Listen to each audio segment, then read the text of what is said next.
Hello, everyone. How is going? Hey everyone, how you getting on? Going well, mate. How you guys doing? Not too Exciting bad. time, huh? I'm a bit Exciting. nervous actually. I'm a bit nervous. A bit nervous for once. Yeah, Excited but WTC coming nervous. out, huh? Yes. Yeah.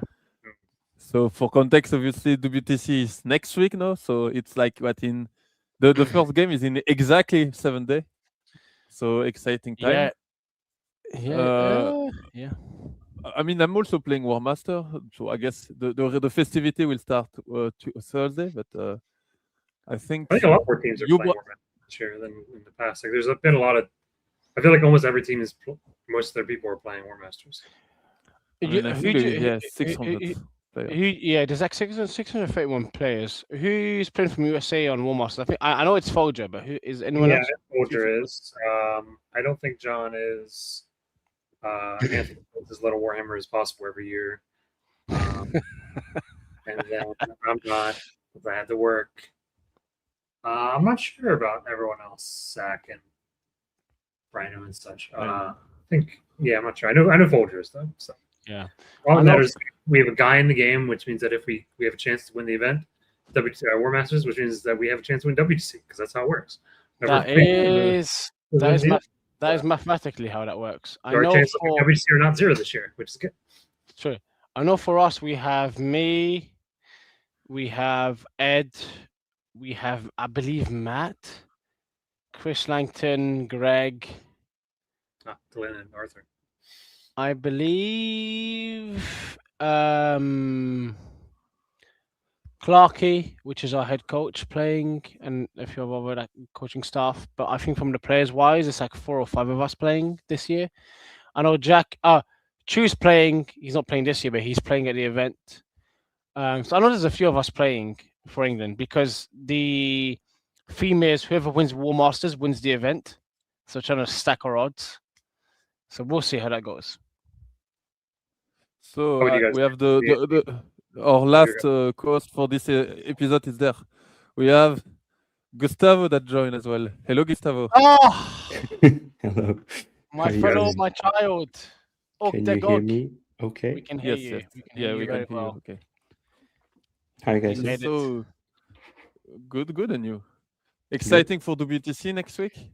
Always, of course. Okay. We're just talking about of course. Are you or any other Team Portugal guys playing War Masters? Everyone is playing War Masters from the team, actually. Nice. I'm gonna win it, of course. Yeah. So not much competition there. That's Portugal's here. I think in Team Belgium we are 6 on the 8, and all the coach. And there is a lot of fellow Belgians that are playing War Master because it's in Belgium. So in French. In French, obviously. I would suppose that French is probably the most represented community, and I think Belgium is probably second. But yeah, there's a lot of English people this year for once, actually. To be honest, I know there's a few people from like the English community that are playing this year, so that'll be interesting because there wasn't too much of a common theme before the years of Leben. To be honest, like in 2024, wasn't too much. It wasn't too common. Mm-hmm. But yeah. So today the global idea of this episode is we're gonna do like last year. We're gonna review the seed 1 roster, and we're gonna rank them in the absolutely most accurate tier list ever created. Yeah. And that's gonna be it. We'll probably do as well. I saw the main show they did the fantasy draft. We can also try probably to draft one and probably do a better job than there. Maybe we'll see. And after that, it'll be question, and I think that's the plan for today. So only 3 hours.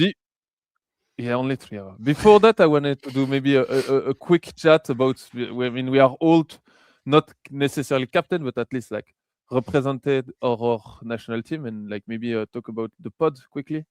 Brian isn't. He's just a pleb. Yeah, but so Brian, what is your pod and how are you feeling? I think you have Italy, right? Yeah. So our we have Italy as our tier 2, which should be quite fun. I think they're one of the stronger tier 2s, and they're always the last couple years they've been really fun to play against. Every game I played against Marco has been extremely close. Love him. I love him. As we're paired, he sent me a message saying, "See you soon." So excited for that. That should be a lot of fun. And then we also have Estonia and Bulgaria, and we played Bulgaria last year, and they were awesome to play against. Really enjoyed them. They're always a lot of fun. And then Estonia is the first time for me, so this should be great to meet all them. Yeah. No, Bulgaria is great. We played them. I think my first WTC, my round 1 was against them. Funny fact, Tanko was actually part of them back then, so he was on double Wraith night.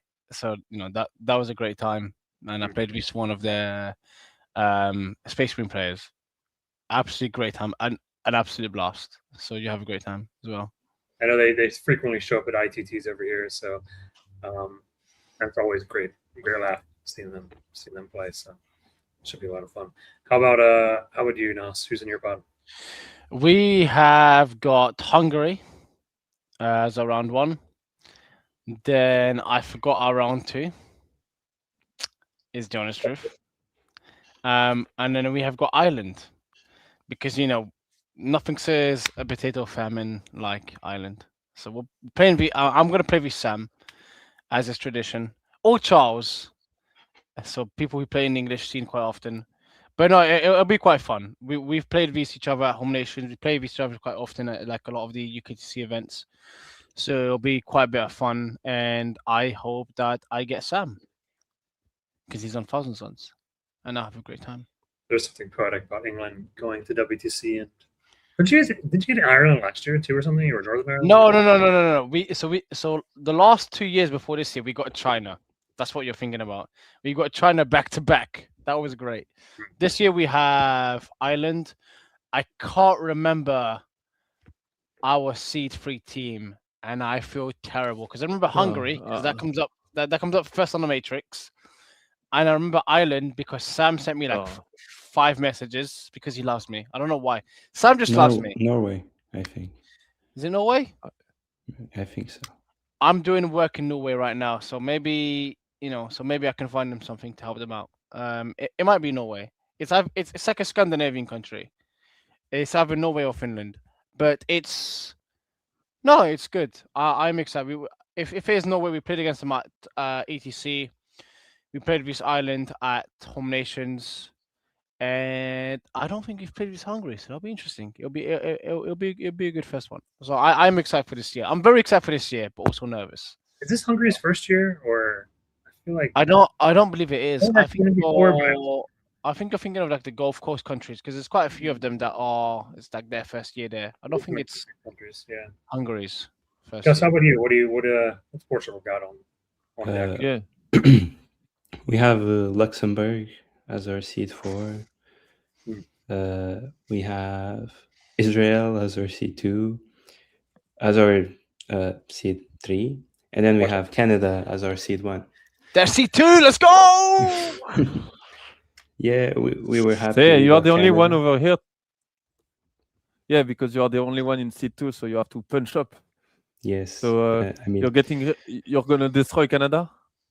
We'll try our best. Like, we're not expected to win, but hey, if we win, that's a pretty good pod. I mean, I think you have a real puncher's chance in Canada, and Israel's solid. I still have crude hunting pack shaped hole in my forehead. It's true. The Tau player is back. Yeah, with crude hunting pack. Brian, safe. Mark myself safe from crude hunting pack. Just let everybody know that. Watch out for it, Gus. Gus is going to get you. Listen, Portugal has Gus and the Gussettes. They'll be okay. They'll be fine. We'll be okay. Because we just need one person to win the event, of course. Yeah. That's true. Win War Masters, you win the whole thing. That is tradition. That's the most important event of the week. Last 5 WTCs, 4 of those, the team who's won War Masters have won the event. That's all I'll say. That's interesting. What Belgium look like? So, but we are happy because I think we have actually, we have a decent pod. I think that the team we have, we have Greece and Denmark, so that's gonna be interesting. I think we are able to beat them normally, but we definitely need to respect them, and they're gonna be a nice warm up. No, not nice warm up. Nice Nice opposition. warm-up. I'm not gonna. This guy. I thought. No, I'm trolling. We need to. No, but we definitely need to respect them. And we also have, I mean, it's going to be super fun. We are facing India, Pakistan. So from what I understood, it's mostly guys from the UK, right? But I mean, It's basically from an Slough. It's From my Team team. London, Team Team Slough. Guildford, and Team Slough. Yeah. They are from 50 miles from London max. yeah, but still they represent their country, so that's definitely interesting and going to be fun to see. I think it's the first time we face a team that is a bit exotic like this. And I guess last year we faced South Africa. That was nice as well. No, I'm lying. Sorry. But I think we faced Greece and Denmark quite a few times already in the past. I think 2 years ago we had our last round against Greece, and it was basically I think it was win by 1 point or something. So it was a super close round. That's gonna be interesting. And then Denmark is a team we see a lot, and we have to definitely it's gonna be also interesting to see. I think they have I like the Thyssen player. He's really strong. He was the best scorer last year, so we definitely need to not fall into the trap of. Yeah, I can't mess Because around. we are one of the weaker seed ones, so we have to protect our position. At least try. Yeah, you and Scotland, specifically Scotland. Yeah, Scotland is in the hard. They have Spain, and I guess USA also with Italy. So I would say you have probably the two best seed one that would try to punch up. Yeah, I think USA is fine from the strength of the fact they are. I would argue France, US. France because they've won the last 2 years. France, USA, and Australia because they've now got Eric and Liam. That they are the top 3 favorites to potentially win the event. With Germany up there, and then there's the rest of us plebeians just down here punching above. But I think USA's got a very good chance this year. I think this is probably USA's event to lose, if more than anything. You've got Brian on Orcs, You've got. We'll cover that in detail in a few times. So, but yeah, for sure. You got a war boss. You got a war boss himself. The smelly greenskin. It's probably a good time to maybe pivot towards our main topic here, which is discussing these various teams. Exactly. So, I will use some technology. So, Thank you, Liam. You're very kind. Voila. So oh my god, it's a tier list! Oh my god. A beautiful tier list, and I have the list here as well. I saw that in the chat. Some people were asking. You can see the list either on BCP on the event, or I think the most easy way to say it is to go on list hammer. There is a whole WTC section, and you can just see all the list there. I think. Boom. So first, so we have ranked them following the WTC team tier calculation. So we'll start from the first seed one, so Canada, and we'll go following the ranking. So we'll finish with the most juicy one, which are obviously the top of the seed one. We'll do all of them. So the idea is we are gonna review a bit the roster. So let's start with Canada. I think if I'm not mistaken, Canada had an alliance with New Zealand, right? So they have a lot of lists. I think they are playing the same list as David, right? So for context, so they have running Chaos Demon, Blood Legion, Emperor Children with the Carnival, Astra Militarum with the super nice Bridgehead plus Mechanized Assault, and we have 2 guard players, so we will be able to review that in detail, I guess. Then a classic Space Marine, so Ultramarine with Ceramide Sentinel. A Dreadmore Mordaka, so Shooty Orc. League of Votan classic, like Nidgard plus Earthguard, so it's Index Detachment plus the Thermi Detachment. And then we have a final day with GSC and a 2 Empire with Koyun and Experimental Prototype Cadre. So, yeah, we didn't, I mean, it already have been covered quite a bit. So I think they are bringing the top army of, like, the army that are the most represented, right? And for context, I think it was Emperor Children, Orc, and Demon, and obviously with and Space Marine when you combine them. And we see here, they are all present. To me, this roster is kind of, I would say, the only Jews probably are the GSC list. I mean, there is not a lot of GSC. So what is he playing? Even of the Astra Militarum, right? The only other, if you look at like, if you want to compare to like Seed 1 teams, right? I think the only teams that are bringing Astra Militarum are like England and USA. There's not much in terms of Astra Militarum, but also not much. But also not much in terms of GSC. 100%. Yeah. I think almost every team has Orcs and Emperor's Children, but not many teams have GSC and Astra Militarum. So that's quite interesting. And even their demon is also Blood Legion. Actually, I totally forgot. It's true. You know what? You know, David did gaslight Francois to take Blood Legion. It's true. Yeah, that's an interesting list. Prince 20. What? The Prince 20s. Apparently. Brian, if you were to play with the Blood Legion list, what would you get? We don't have it, so you can just tell us. You know, what would you get? Probably get a headache from having to look up all the rules. You know what? That's I don't know what I didn't do. So it blood surges when you shoot it. So you know all of the guns when you move it. When you move next to it, the blood surges. That's the same thing. It's fine. It's actually quite a headache, and I mean, obviously, we're gonna see that coming quite a bit in the following roster. But like, bringing what everyone is playing is obviously always, I would say, a nice feeling because you know you didn't miss something. But bringing what nobody is playing is sometimes quite a weapon, and I think it's what we're gonna see it because I suspect both Francois and David from New Zealand that is playing it will know their metrics, where actually us pleb that doesn't know how it works really will probably make some mistake in estimation, and we all know that in team the estimation is all what matter. It's true. So it's very important to not respect the Blood Legion is what I'm getting from this. Critical. It's critical almost. Like you hit that Gus and you put that down as a green. You got this. Already is. Their whole roster. You are playing Orcs, and Orcs are barely playable, as you know. Just playable. What Gus isn't telling us is that their entire matrix has different shades of green that refer to the different scores. Yes. But it's all green. For sure. And let's maybe talk about something that is probably common to most of the team. I think there is two builds, kind of. There is the Emperor Children, because like every team basically bring it, and I think it's like 95% of Carnival of Excess with some form of like 1DP detachment, either Frenzy as Host or Elegant Brute or Elegant Brute for the Terminator and having access to taking out. So I mean, I suspect the list is pretty similar to all of it. Let's check quickly. So it's Disruption, 2 Lord, 1 with the Possessed Blade.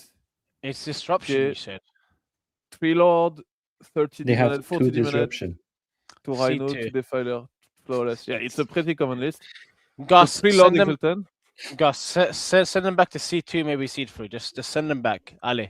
I mean, I do think this is one of the more interesting points, though, is we have Emperor's Children, which is arguably one of the other, messed up armies in the game right now. But they decided to put it on Disruption, which is generally seen as the weakest position. So it's kind of a question of, and Australia has 2 Disruption as well. So is this a situation where the dispositions are being seen, Canada and Australia are seeing something that everyone else isn't, or is this maybe a spin cycle from different things, and then also like, is it maybe the fact that Emperor's Children are so strong that they feel like they can put it on a weaker disposition and it's fine? So the interesting thing I personally find about Disruption is that I but personally believe disruption itself specifically into another disposition matchup, such as either recon, which is it's definitely not favored in, and take and hold. It feels like in those two types of games, it is able to leverage such a primary advantage if it gets to go first that the disposition disparity doesn't matter. Like, you can't tell me you've played a practice game disruption as take and hold or as recon and be like, if the disruption player goes first, they will still score 35 primary at the bare minimum, regardless of what you do. So there's still a strength there if you're able to utilize it well, especially if you build your list around it. And I think personally, a lot of this WTC is going to revolve around, sure, you might have the better disruption player in terms of like, you have access to, Nemo the Fish, or, other people know him as Wesley. But if you have access to him playing disruption in a matchup he might not be favored against, but like he can play the disposition matchup quite well, these like those two dispositions, and be like, okay, in this game we were expecting you to get like a 9 or 10, you get like a 14 because there was such an advantage in that matchup if you get to go first. So I think it's quite interesting, especially with what Australia has done, because I would argue they're a more established seed 1 team compared to Canada, especially with like what Eric has done with the Tyranids, because that list does play disruption very well, and the other player they have on disruption as well. So it's definitely interesting to see. I'm more interested in how it pans out. I don't think what they've done is wrong, but it is it's definitely interesting to see.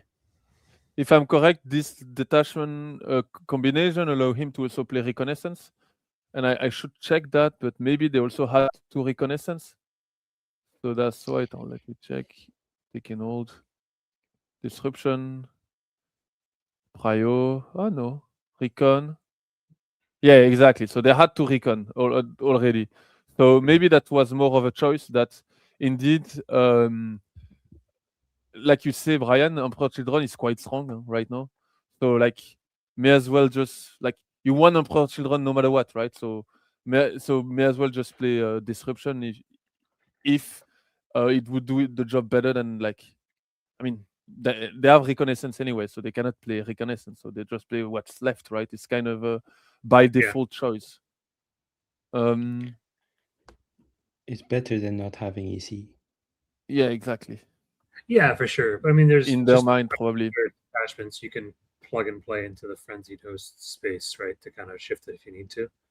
So I think it's probably a bit of, as you said, recon was taken, and they like the rules said that frenzied host carnival gave you, and then they were okay with disruption because of the power level of the army, right? Yeah, I do think disruption has a couple games which are perfectly fine, but there's a couple games which are a little rougher, where it feels like the mission's kind of working against you, right? And yeah, but you see that army, if you pair well, it's gonna kill it turn 2 and do the mission later, right? Like the so that's the kind doesn't matter sometimes. Yes. So I'm not surprised. Like EC as disruption, I don't think it's actually a bad call at all. If you had no choice, the fact they brought 2 disruption is a bit of a. But I think it was also because I think they also just didn't have choice with Red Mob and Mordaka or disruption. I think they are both disruption, right? If I'm correct. Dreadmob. I thought Dreadmob was Prio. Dreadmob got changed at some point. It used to be Purge, and then in fact it's both Purge. They already have 2 Prio anyways. Personally, as a orc hatred beacon of interest, which is me, I'm happy with the fact that it's disruption. Yeah, it's not Prio for Dreadmob. Okay, but I mean, I think it's the same idea. They had 2 priors elsewhere, so they didn't have child, and they wanted that combination of detachment. And it's like, I mean, Dreadmob plus Mordaka is one of the archetype of orc that just shoot people off the table super hard. So I guess it's probably okay. And like you mentioned earlier, disruption is, even though they are kind of meh, the mission often require you to sit on your half of the board and do action, right? Like, I mean, I'm mainly thinking about the matchup versus Take and Hold and the matchup versus Recon, where you just have to do the action every turn. And like the idea of this is probably like, I'm gonna outshoot if you try to come play with me in the open. So if you stay on your side, I'm perfectly happy staying on mine and doing my point, right? So again, it's at the end of the day, I mean that was what we told last time. I don't think disposition matters, so you just kind of make it work with the flow. I think it matters a little bit. I don't think it's necessarily true. I think the disposition, it's don't get me wrong. I don't think in terms of a matchup, the disposition is going to matter significantly in terms of making this like big loss into like a draw. But the disposition is going to matter in terms of making, oh, this is usually a small loss into like this is now a draw matchup, or this is like a big win to like a small win. Like I think that does matter in terms of the disposition. Yeah. Because like the disposition itself might not matter army to army, but it will matter bracket to bracket. Like this game that was a draw before might now be a small loss or a small win. I think that's why if an army's leveraging an advantage on the list side, agnostic of the actual mission itself, it's probably not going to have a huge impact. If the armies are relatively even matched, or there's just a game of Warhammer between them, then it's going to really matter quite a bit, and you'll start to see that really play out. Yeah, over 100%. I mean, you look at armies like Reconnaissance v Stick and Hold as an example, right? I think, generally speaking, Stick and Hold is quite, advantaged against Reconnaissance, and Reconnaissance is quite advantaged into an army like Disruption. Like, I think if those two armies are quite similar in nature in terms of actually scoring points, it's a game of Warhammer between those two. It's going to matter for like 2 to 3 diff points, just by the nature of how the army functions. Full stop. Regardless of like if you're advantaged in terms of an army, you're gonna feel that advantage or disadvantage in terms of disposition depending on which side of the fence you are. I think that's like we can't shy away from that. That is just the truth. Which I think is where the big differentiating point is going to come from in 11th compared to in 10th. At least in my own personal opinion. Yeah. I mean, yeah, that's true. I agree with that statement. I think the two things we haven't really talked about with this comp that are relevant for sure is one is the fact that Zach on Tal has a tiger shark in his army, which is pretty dope. And then the second one is that Bridgehead has a Stormlord, which is also dope. So these are two. That list is my favorite one of this event. I told Gus, and I said it in the God Discord, that is my favorite list of this event. What a legend, John Winter Russell. Absolute G. Absolutely. Love it. It has double foot scion on the Stormlord. Let's go. Chef's kiss. It's beautiful. So it's basically, from my understanding, a big delivery piece for the 20 Scion that will get out and have +1 to it and +1 a wound and kill people, right? Yes. That's it. And then they can get back in sometimes. They can. Well, one of them can definitely get back in with Yarrick, and the other one can get back in with a CP, which they will have. If it doesn't survive, you're probably losing the game anyways. So it's like, it's like let's be real. Let's not kid ourselves. You have to survive your opponent's fucking shooting face. I mean, it's extremely difficult to charge, right? Because you put these guys out 6 inches plus the base size so that you can get back inside, and then the best you're getting for your charge is a 9, right? Because you're gonna have to be 2 inches away from the unit that is within 6 of the transport. There's no. And then they get back inside the transport, and then suddenly you're. There's no reactive move, mate. Isn't the there's Yarrick? No, only the Yarrick break. But Yarrick isn't is it there inside. No, Yarrick when you charge. Yarrick is getting back inside regardless of what you do. I'm talking about the what I'm talking about, Nass, is that you have the unit in front of your transport.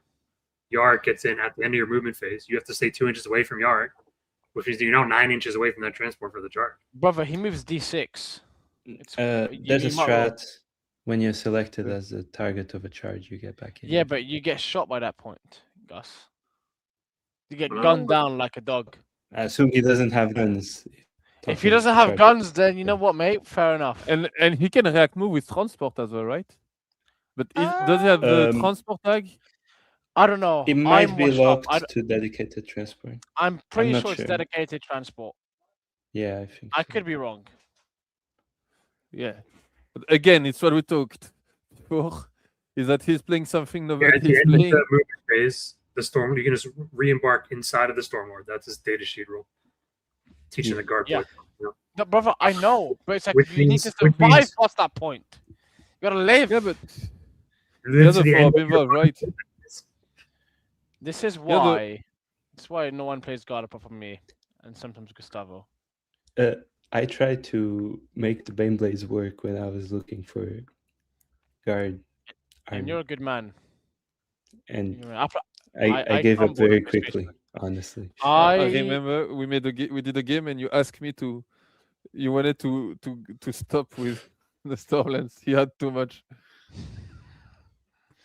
This is why I decided to play Space Marines, because after Space, Orcs are the most broken. I think everyone can accept Orcs are the most broken, then Demons, then Space Marines. I will accept that free.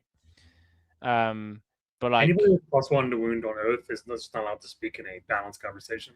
sorry, you can 100. talk Oh, about sorry, the- Mister 160 points for 20 boys, I which think. is somehow cheaper than 20 guardsmen. Shut up. You don't Can have we look at you. Nass, back it Anyways, up. let's move on. Let's Yes, move on please. because Can we look you at the are Cayenne incorrect. list? Fundamentally The incorrect. list. Yeah, let's look at the Cayenne list and take a look at the Because, Stagger. by the way, they're also playing I think they are playing Ceramide Sentinel. So Ultramarine. I think they are the only Ultramarine in Seal 1, if I'm correct. They are So that is true. I keep forgetting. oui. True. The So, Wardens attaching with Kaga is cool. Oh yeah, Plus, because they are attacking the Warden with Calgar. That is super nice. Which is that technically? I know it's technically illegal, but is that like legal after I this mean, event? we don't know, right? I know they Arguable. removed they just removed the tag they had, right? So now they just have support. Same with the Master of Maelstrom. It actually, if it's a law, it opens quite a few tricks in all those armies. Like, I mean, you basically give Psyker to Galgar, right? Which You do give second to Calgar. is insane, Library's no? Conclave. Yes, Busty for move. example. I Hero don't wants know. to hit extra AP with That- that doesn't matter. You can take That's Bile actually, with yeah, you can put Bile with Mob as well. That's also really interesting. That's the No, kind of space, I guess, it was not explored because the data slate dropped 5 days before list sub, It's true. and you have And because most importantly, because Canada are taking it, that means it can't be that good. So that means we should ignore it. yeah, we'll stop a bit about it. But yeah, I mean, I think it's actually a super nice unit. I like that a lot. But Oh, overall, it's not bad. I honestly don't hate that comp overall. Let's maybe jump to the tier list. So, Brian, how would you rank that? It's the first country to rank, so we will probably change a bit. Yeah, but I'm quite Be torn, honest. right? Because Be honest. Be I honest. I think on the Don't one be hand, don't be Nass, politically correct. easy, Be honest. easy, buddy. Right, just like back yourself off. Let No. me speak. You can speak. I think- allow it. I allow it. I think that that they've got, like, I can see what all their lists are trying to do, but they're trying to do them in ways that are definitely experimental, right? Like, I can see what the Stormlord is trying to do. I can see what the Talus is trying to do. I can see what the Blood Legion is trying to do. But if you look at each list individually, you'd kind of be like, what's going on? To me, this is a little overcooked. I think it could easily end up being a great comp, right? But I just think it's got a bit too much, a little too much spice. Where I'm like, I have to see it on the board before I'm like really ready to be like, all right, this is it. yeah, I mean, I know I like Spice a bit.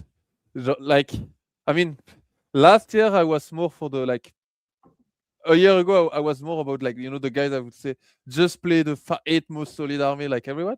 But I guess France show us the way, and I quite like a bit of spice. And what I feel here is that they have a bit of spice, but they are still having all I would say the main faction that I would expect, but with a bit of spice. So I find that quite interesting. Like they are bringing, I'd say the most of the classical army, right? They're playing Marines, they're bringing Orc, they're bringing EC, they're bringing Demon. But all of those are a bit jank, right? They are adding a bit of spice, which I like a lot. Well, they found the But right yeah. codexes, but then they're like, okay, here's the codexes, and here's all the detachments that we want to play. We're going to not do those. We're going to instead do these ones, right? Which again, I can see what they're trying to do with them, but they're just like, they've got the right ingredients, but they're making the wrong type of cake. That's Okay. where I'm at with it. So you would go cook? I would go. To me, it's between cooked and overcooked, and I'd be curious to see where other things land. I suspect that the other ones are going to land in the cooked space, which is going to push us down to overcooked. So if we want to put in cooked initially, I wouldn't hate that. Okay. But Personally, and you- if I got a vote, I would leave it on in news. But like, to me, right in the middle, I'll believe it in Y. That's what I would do personally. Yeah. Between news and cooked, Y to overcooked. It's definitely not in cooked. They didn't cook anything. Like, I mean, the cuisine is cold. It's a little bit damp. You have a bit of taste. You're like, this is your signature dish. Are you sure? And you just like, you move on. For me, I could be wrong. Maybe they win WTC this year. I will literally eat a hat live on stream. But like, what are we doing? Gus and the Gus sets will kill them. the first of many things we're going to get Nass to commit to over the course of this episode. You're not wrong. You're not wrong.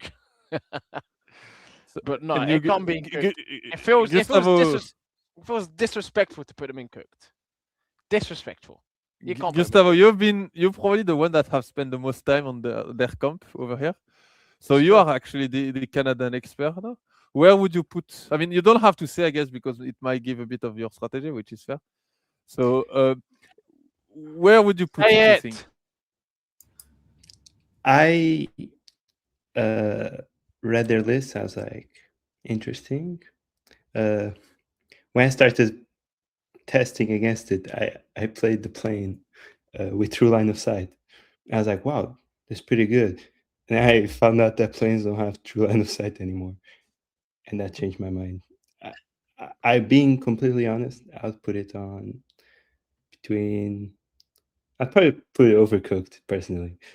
I might eat my words. Or, yeah, overcooked, probably. Okay. It's not why. I trust you to win your game. And we'll go from there. I agree. It's definitely not why, I think.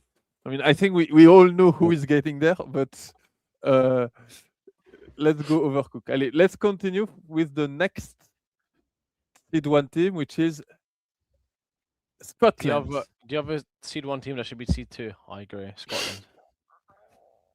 And that's interesting because I think Scotland have copied USA. I agree. Have been working with the USA and Sweden, so that's gonna help our case a bit here, and it's gonna allow it to maybe go a bit faster. So, so we have Bruce that is playing Packbot Zealot. Chris is playing Curse Legend. We have Daniel on Carnaval Frisian Host. David is on Orc Freebooter Equatorial Horde. Ines on Dark Angel.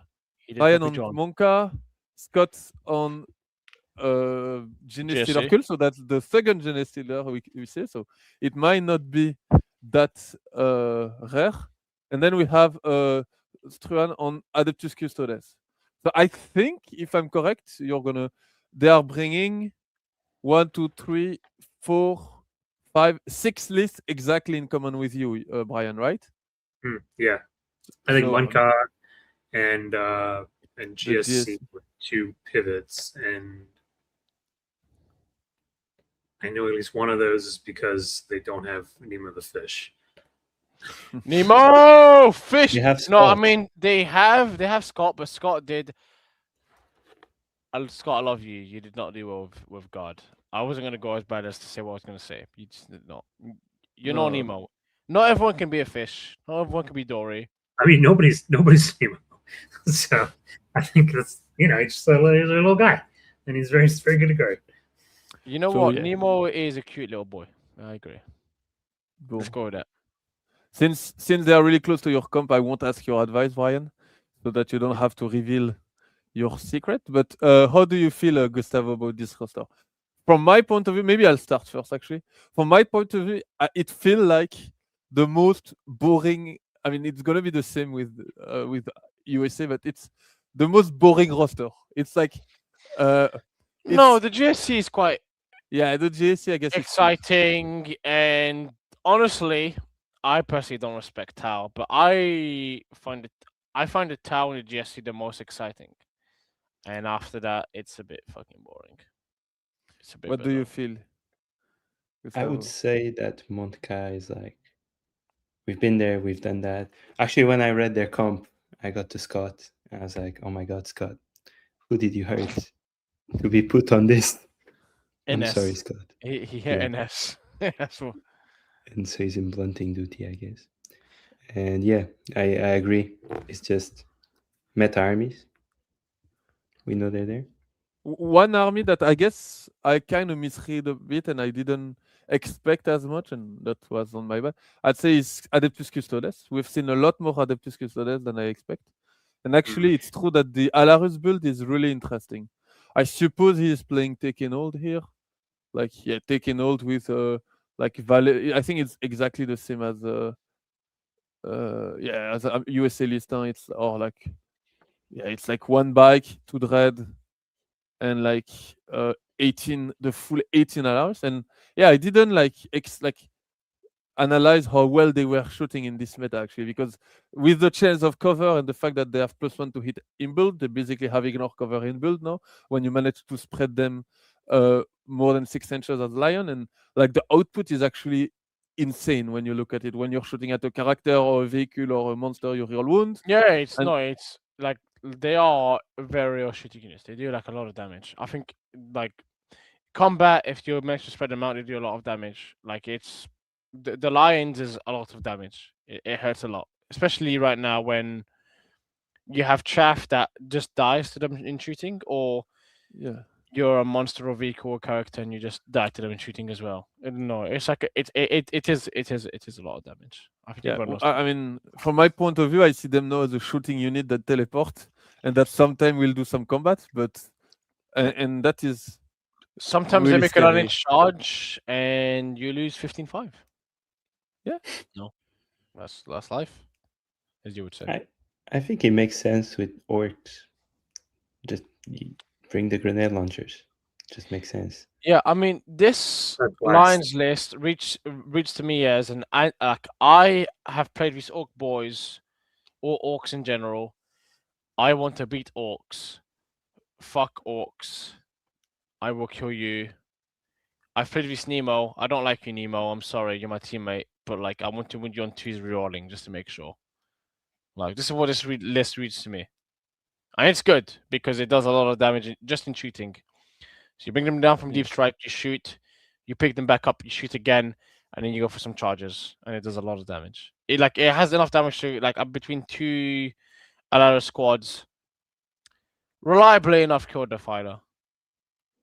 Yeah, the is a shooting lot. when they shoot on monster and vehicle, if they can focus fire, they will It's a do lot. some damage for sure. It's a lot. It adds up very quickly. Other than that, I think we are going to cover it now, and it's also going to come back. I mean, let's keep some of the lists for the USA part. But one I think that is fair to cover now is the Ines list. I think Lennon is basically playing the same list. Yeah. So the Scout 9 bike bomb and speeder firepower to backbound that. I've been playing that list to train the team, and I actually like it a lot. I'm It's a not lot a of fun. Space Marine player, but I would actually enjoy playing this. Like that bike unit is really, really cool. Do you know why, Liam? Because it's Harlequins, but faster and does more damage. That's why. Yeah. I mean, I Yeah. don't like the lion and the Deathwing Knight because they are not Harlequin, but You take the lion because the lion is cheap. Sorry, the lion is very expensive. Cheap. The Deathwing Knights, I think, is like, you can take 2 to 3 more Yeah. squads of Black Knights, and it's like it's fine. And it's or something it's a else. rapid ingress threat. From Yeah, my point of view. it's another rapid ingress threat that your opponent has to think about, which they can't ignore. Yeah. And they also so, like- that army is not tanky, I guess. So having a bit of a are you gonna deal with 5 Deathwing Knight when you have like 6 speeder and 9 bike to deal and the lion? Probably not. So if you can Yeah. rapid near the expansion of your opponent, they will do a lot of nuisance. Yeah, nuisance. I'm very pouch. So I mean, overall, this list feel like just this roster just feel like good to me. I think Yeah. it's good with no juice. So I would not put it in Master Chef. This for because- me is just before like it's not overcooked. No. It's like it's not why it's not Master Chef. There is no juice there. I think if I was to write 10 top armies, this would have 8 of them. There's nothing surprising. I'll go And cook. 7. Yeah, I think it's the definition of a well-cooked meal, but it's definitely not Master Chef. No, I think Right? I think if people did not prepare for this list or for this comp, then these people deserve to lose. Is my honest truth. I think if you're not ready for any of these 8 lists, then like I'm sorry, you should not even be in the top 15 discussion. Is the honest truth. Like Okay. all of the lists here are quite evident and obvious with what they want to do. I mean, outside of maybe the GSC, which is a bit. Yeah, I think you know what, the GSC sure, but if that GSC list scores 90 points, I would down a bottle of whiskey in front of you. Yeah, stuff. No No more, two. no more bet, Nassim. Please. It's one per team. Coming, I want them all. Because I'm gonna. Well, do you agree? I'm seeing you on Sunday. We have without 9 saying teams too to much? go. Yeah, without saying too much, Brian. You think we placed them well, or you don't disagree? You don't have to. Yeah, I argue mean, about I it. think so. I mean, if Master Chef is like they found the sauce that nobody's found, I think there's things we're doing in our individual lists which are interesting, and we'll see if people pick them up on. But the comp itself isn't that shocking or surprising. I don't think. We picked the good armies for a reason. Okay, so let's go to next team, which is my beautiful country, Team Belgium. So I won't comment too much, even though I thought that but was Germany. please. My Sabo. bad. So we are running Necron with the Obeliance Phalanx and Pharaon Armory, so a lot of Obelix. Yeah. Then we are on Gustavo list, same list.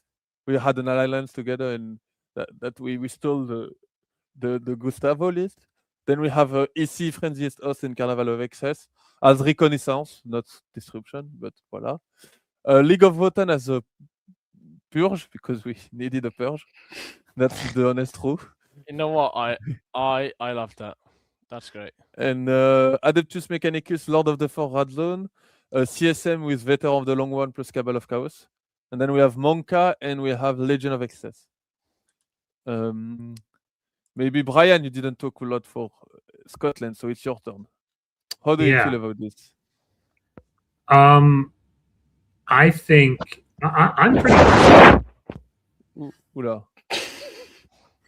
Sorry, Anyway. it's like it was Brian speaking. I had to. So I think this is the first we're seeing of what will probably be many Legion of Excess.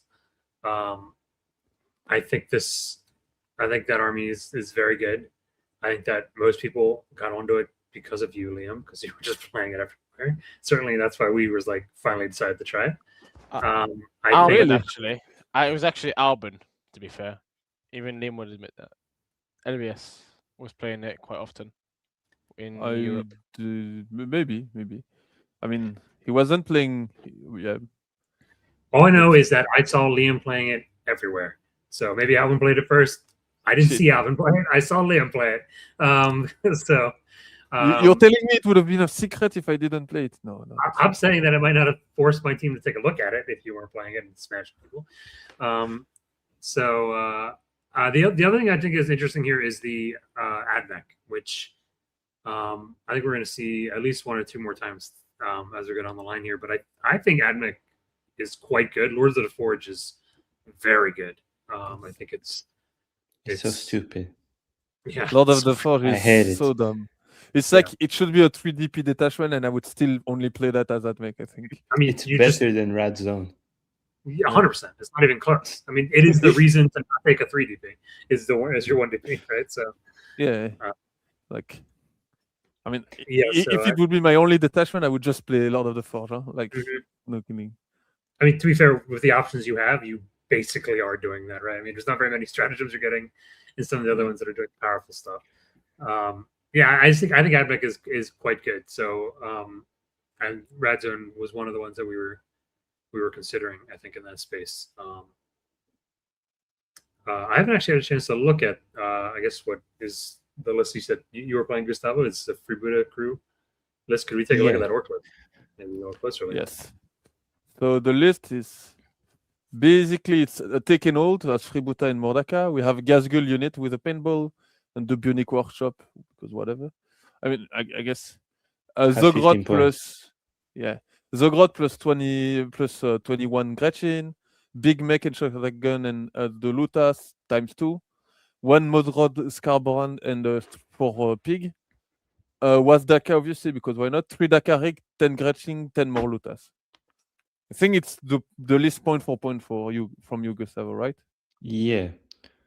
So let me ask you a question. Melee. Yeah, let me ask you a question for your boys' units. You have 2 rocket launchers. Do you have them there for the same reason that I have them?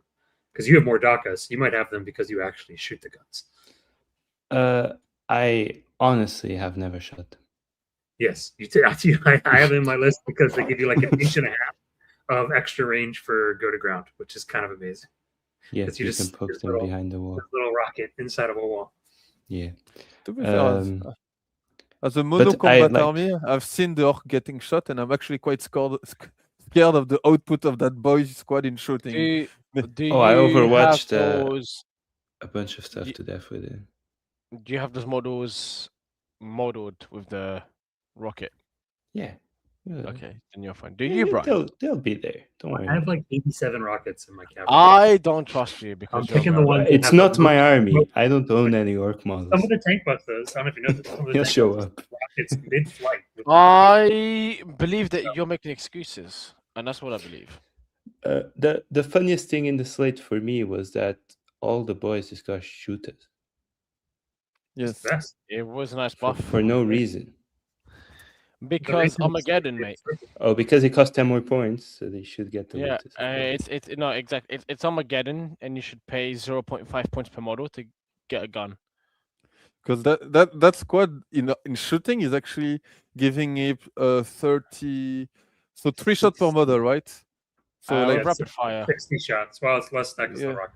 Yeah, so 60 minus 6, so 54 shots sustained in the WAG, or if you are on your expansion objective or your you have gas on top, and you have like 16 shots from gas, you have the Gatling, and so like I'm like, yeah, that's actually surprising. Obviously, you're never gonna shoot because you don't want to lose hidden.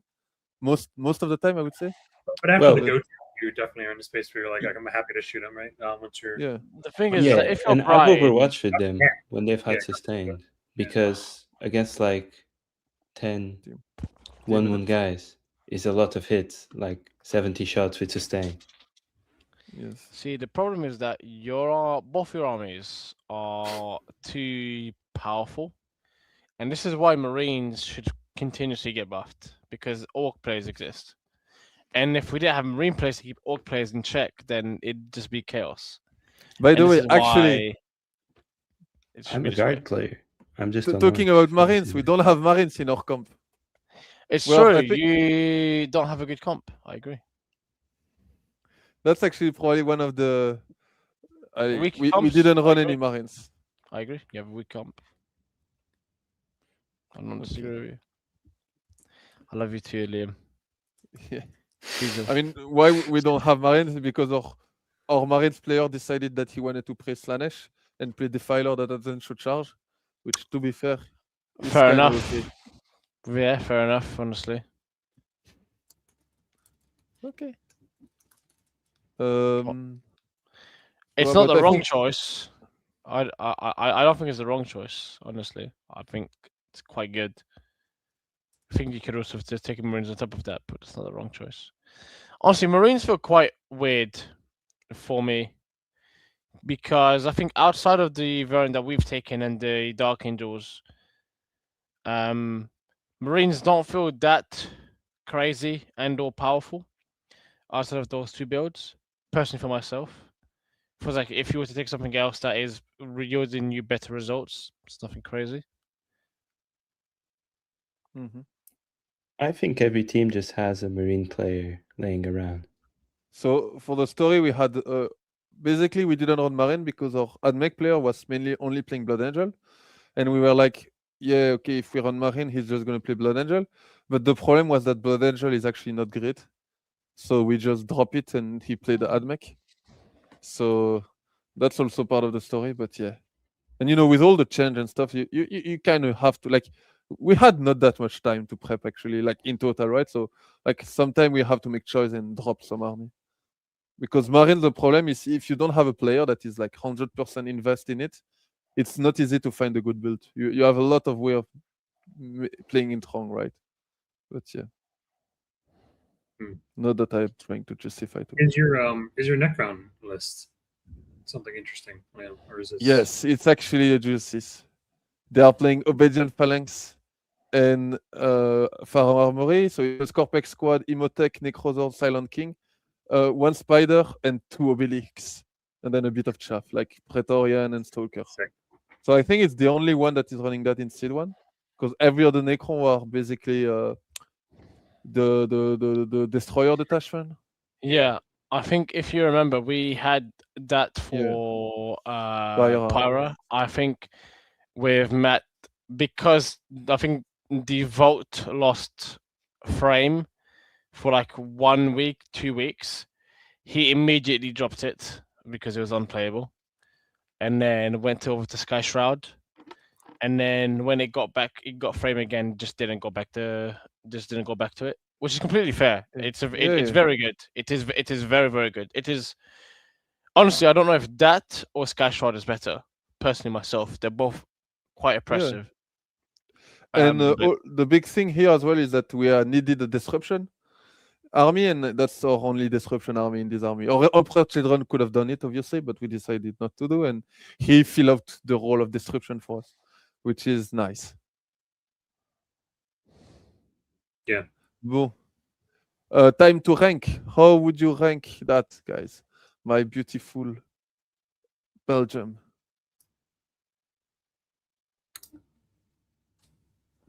I think you lot are in between overcooked and cooked. You're definitely not MasterChef because there's nothing I looked at. I'm like, yum. But you're not in Y. I don't think you've overcooked either. Honestly, I think you lot cooked a little bit. I think you lot have a good 8, with the exception of it's Admech. funner than Scotland. It's definitely I'll better. put than it Scotland. above Scotland, personally. Yeah, There's Scotland's more shit. sauce in there. You hear that, Ines? Terrible. Dreadful. And you, Brian? Yeah, I mean, I think it's probably in cooked. I mean, obviously, I'm biased. I think it's a little bit lower than Scotland, but also depends on how we're defining things, right? It's like to me, just to make sure we define it. Overcooked is it's They've they're got trying to do something and you didn't succeed. Cooked is you have a workable comp, but it's not that spicy. And Master Chef is like you have a workable comp and you're doing things that nobody else is, right? Yeah, Yes. exactly. To me, if we're kind of moving on the left-hand side of cooked, is when a comp is like more spice but still like pretty solid, then I would say you're probably to the left of Scotland. If we're thinking that it's a more solid like comp, then I think you're like I think Scotland's a heartier meal, right? I think Belgium's got a little more spice to it. Let me phrase it like that. Fair I think enough. that's fair. I think that's I think it's better to rank it if you find it more solid on the left. It makes more sense.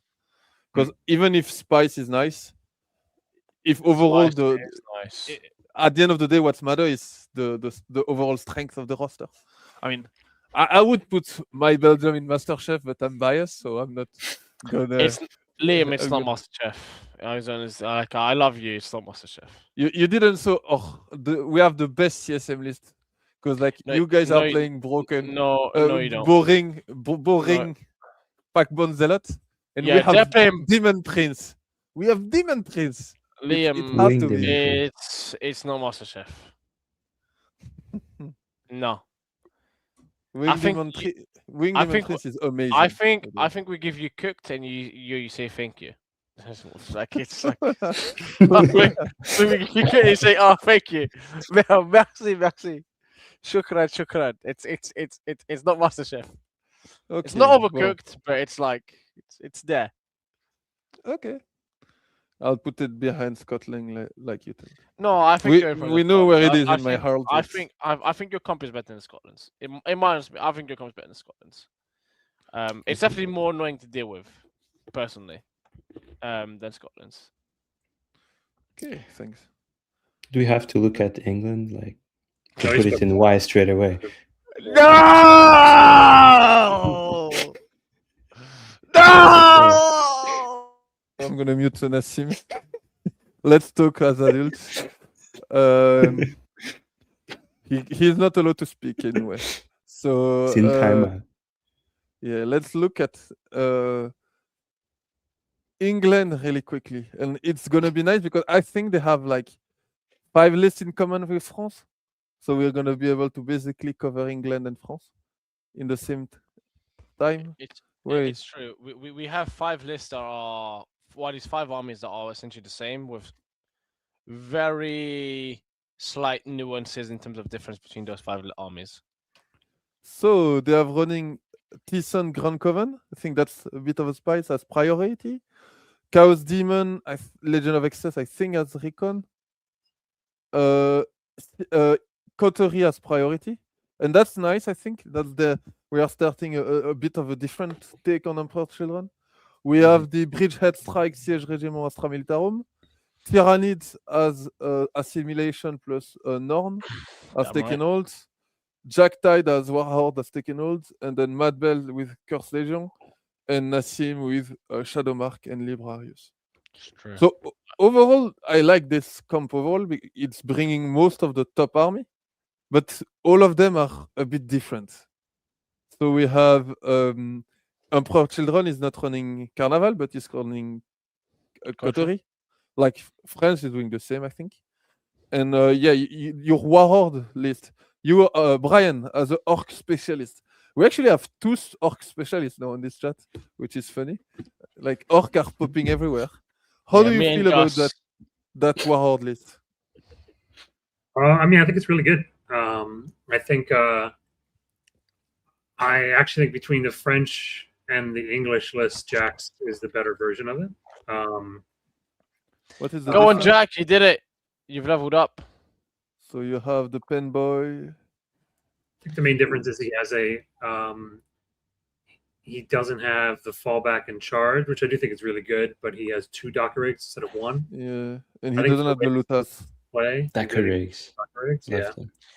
Dakar rigs are them. bad, as well. I've been told, apparently. And I think the list is I think it's just solid, right? Gaskell is unreasonably fast in that detachment, right? He's just zipping around the board. The pigs are thick and they're hard to kill. I mean, it's a pretty open face stat check, but it's a good one, right? So you either have the answers or you don't, and sometimes you think you have the answers and they scam you, right? So it's true. it's like it seemed like a no full list to play as a melee army, from my point of view. Like between all the free heroic and because I think you can triple heroic in this list, right? No, I think you have 3 heroic. It's free now in addition. Yeah, free heroic, but the main issue is like the access to the fight on death with sustained army wide, plus the -1 to wound. It was being like -1 to wound, fight on death, crit 5s, It's like very annoying to engage as a melee army. Like you can definitely do damage to it, but it's just Yeah. the toughness 7 breakpoint into the -1 to wound, into the 4-up save, into the 5-up for no pain. It's quite annoying because you don't need all 8 of the pigs to hit you to kill you.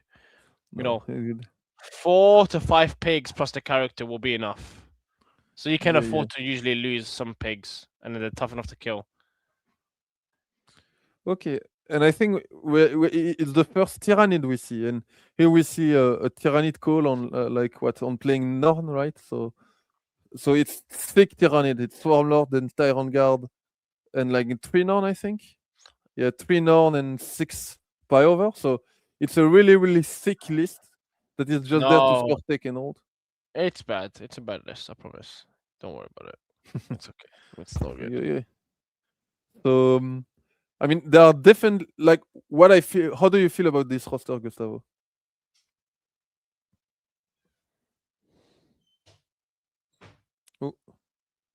He's died. Okay, Goodbye, he died. Gustavo Yeah, has so died than us. but okay, I'll talk then. I feel like this is probably a bit the same way as Canada, but probably more successful. I'm saying compliment here, Nassim. Is that No, bringing, this is how it's they are Canada. bringing, I would say, the main army, but they are bringing a bit of juice in all of them. I honestly quite like this roster. I'm never gonna like. I should actually mute and make so that Nassim doesn't hear me. But I quite like this roster. I feel like if honestly I'm just looking at the different army here, they all kind of make sense. Like you have the Tisan specialists that play Grand Coven because he had to, and then you have like I'd say like you have the classic demon, EC, orc, and marine that are all there, bringing the main access, but all a bit different. Yeah, by the way, the Legion of Access is triple epitome, 18 fin, so it's quite sick. So like, and then you have a bit of the juice with the Astra and the Tyrannid. So like, and the Necro is one of the main army, I say the common army. So this roster feel like it's just really solid, has all the main faction plus a bit of juice. So I quite like it. I think it's just okay. Yeah, but you don't want to overhype. I think England is just okay. I think this year I'll be happy if we top 10. You have a real shot at double digits. Thank you. That's what I'm saying. I think we have a real shot. I think we've, we're not in Y. We're not in Cooked. Probably in Overcooked. The top end of Overcooked. But we'll see how we get on. God, fake humble Nass is the worst version of Nass. Welcome back, Gus. We turned off my mic. Hello back. Yeah, Welcome back, Gus. You can give your opinion on the England roster. England roster. I think it's got the makings of a good roster, but it's not quite there. That's what I'm saying. It's the same as Canada. Take the good armies, but then play like weird versions of them. Yeah, now I trust like the French to do it. The English. I'm right. Yeah, but we're trying to just look at the roster. If we just look at the roster without, like, forget it's England. It's just forget it's England and France. France. Ignoring the fact that it's gonna all the lists are gonna be piloted wrong. If we're doing, I'm right. Put it down into Y. Down into Y it goes. I'm alright with that. Honestly, I feel like it's the best comp we've seen right now, until now. Outside of Belgium, of course, but I'm biased. That's true. It's fair enough. You know what? Valid. I may be biased because if you're showing me this as like France comp, I'd say yeah, it's amazing, overcooked, bro. Sorry, Master Chef. Yeah, I love but that. yeah, exactly. It's what I mean. I think it's Master Chef. I want to like it, you know. It's not a Master Chef. Let's see where you put it. You see where you put a price at that at the end. Got 5 armies the same. Which one see you put a price at the end? I mean, from my point of view, it's probably the best comp we've seen until now. So I would put it there. But no. That's too far. We put France in Master Chef. We put England in Cooked. I mean, in my opinion, we've got Raven Guard. We'll stop. He's still on the Raven Guard. Come on. We got Turnits, mate. Yeah. We've got Turnits. Got no ones. Come Okay. on. We got Tyrant Guard. What are we doing, guys? We got I Tyrant mean, Guard. that's just a juicy army that are like a lot of tankiness. I like. Bon, Brian, you'll be the main advocate here. You can decide. Where would you put England? You are the Yeah, only one that is not biased, I guess. Yeah, definitely not biased here. I have to take. I can't consider the pilots. Yes. I'm not allowed to consider the pilots. I think this is so much harder. It does. You can consider the pilots. You have our blessing. Then it's bottom of Overcooked. Don't There consider we the go. pilots. Let's go. Let's go. And That's you where we're don't going. consider I the think it's pilot? probably in. I think it's probably in cooked. I don't think there's any overtly terrible decisions, which is very unlike England. But that's I think what they got out of working with another team this year. I mean, Was I they would protect put it in. themselves. So you'll do the top of cook. I mean, in my opinion, it's MasterChef.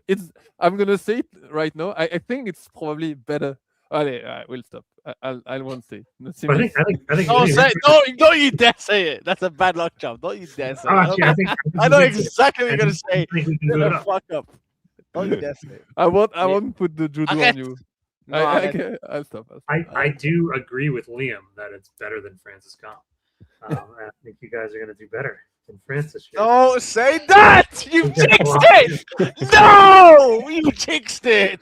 I think it's a lot better. Oh. I think it's We guaranteed. still have time to put France into cooked or into MasterChef.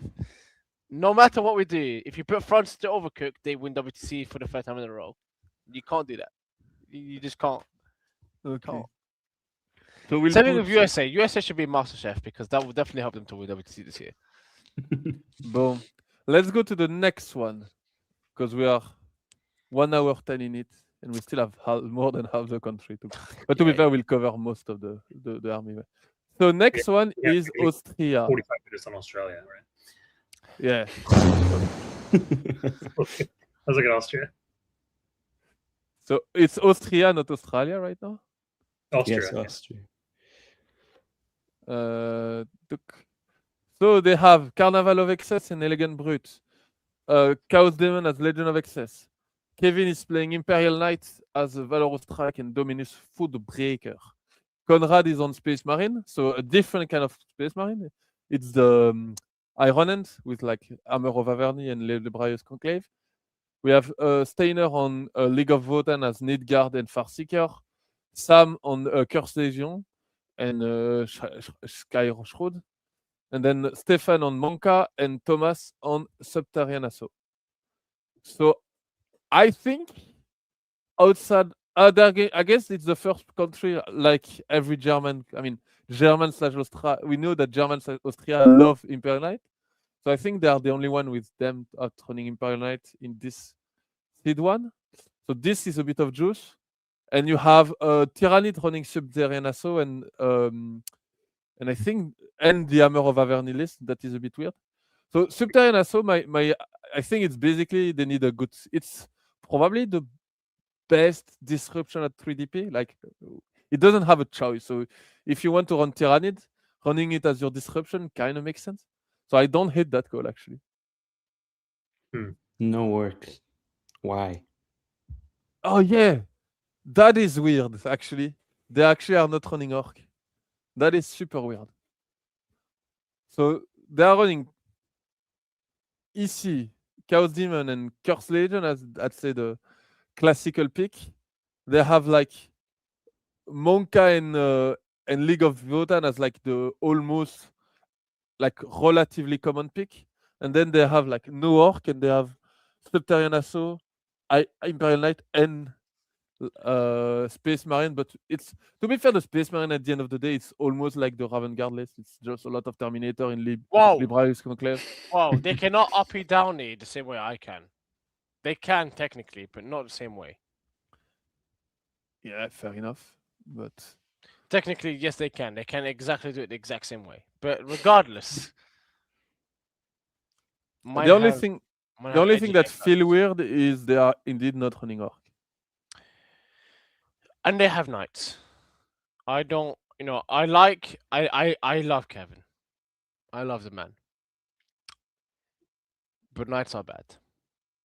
Sorry, Germany. Knights are bad. I think Austria's at 50% power right now, right? They only have one Wolbach brother.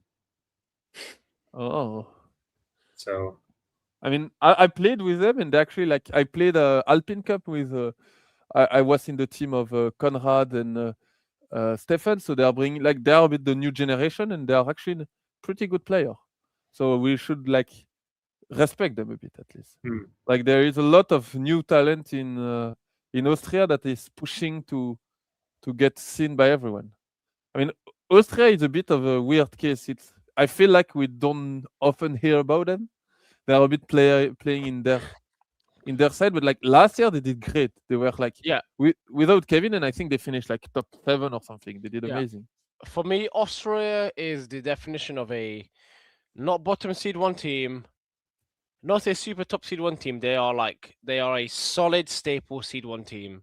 Where I remember my first year they were seed 2, but like they are like a, they might not beat a USA or France, but they can definitely draw / beat in England, Scotland, or whoever else is down in terms of a seed 1 team. They are a very solid seed 1 team. Is where I see Austria. I will beat Kevin because Kevin has Knights, but they are a very solid seed 1 team. But overall, when we talked about the comp, I'm not 100% a fan of the comp, but I feel it's worse than England, for example. Yeah, stop saying this. It's not helping my chances. Please. This does feel. I mean, with England obviously being the best comp at WTC, I think that that this is probably. To me, this is one of the weaker seed 1s that I've seen. I think it's probably. Is it better than Canada's? I think Canada's might be a little more interesting because I feel like at the level of spice that they're adding, you might as well just full spice, right? And that's what I feel like Canada's doing. I feel like with Austria, they've added some spice, but not as much where it's as interesting as I want it to be. Plus, not having orcs is just crazy town to me. Yeah, I think that's, to be fair, I cannot put it in Cook because they don't pay orc. Like, that's like, so I think they have to be in Overcook. Is it above or under Canada? I don't know. I guess is it Canada has orcs? Is that why? Like, is that the definition of why? Is because they don't have orcs, right? Yes, that's what I agree with Brian. That's a why. It's kind of trolling. Fair enough. It feels pretty crazy. I would be curious to understand why. But did they have an orc player? I guess. No, apparently. If you look at the comments, it says that apparently they have an orc main on their team.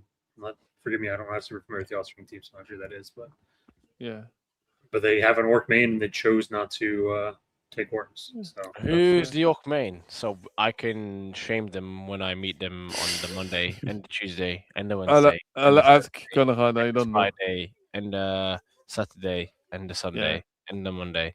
Yeah, we understood. Yeah, okay. Just in case you didn't understand. Okay.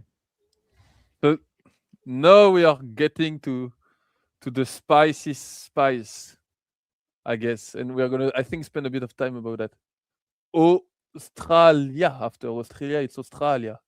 Why are they so close to each other in the ranking? So, how do you feel about that, Ryan? So maybe let me. So they are playing Blood Angel with Headhunter Tax Force and Encarmine Spear Tip, sorry. Tyrannid with Nexus plus Ambush Predator. Orc with Mordaka and Spigwag. Adeptus Sororitas with Penitent Host and Sacred Champion. Death Guard with the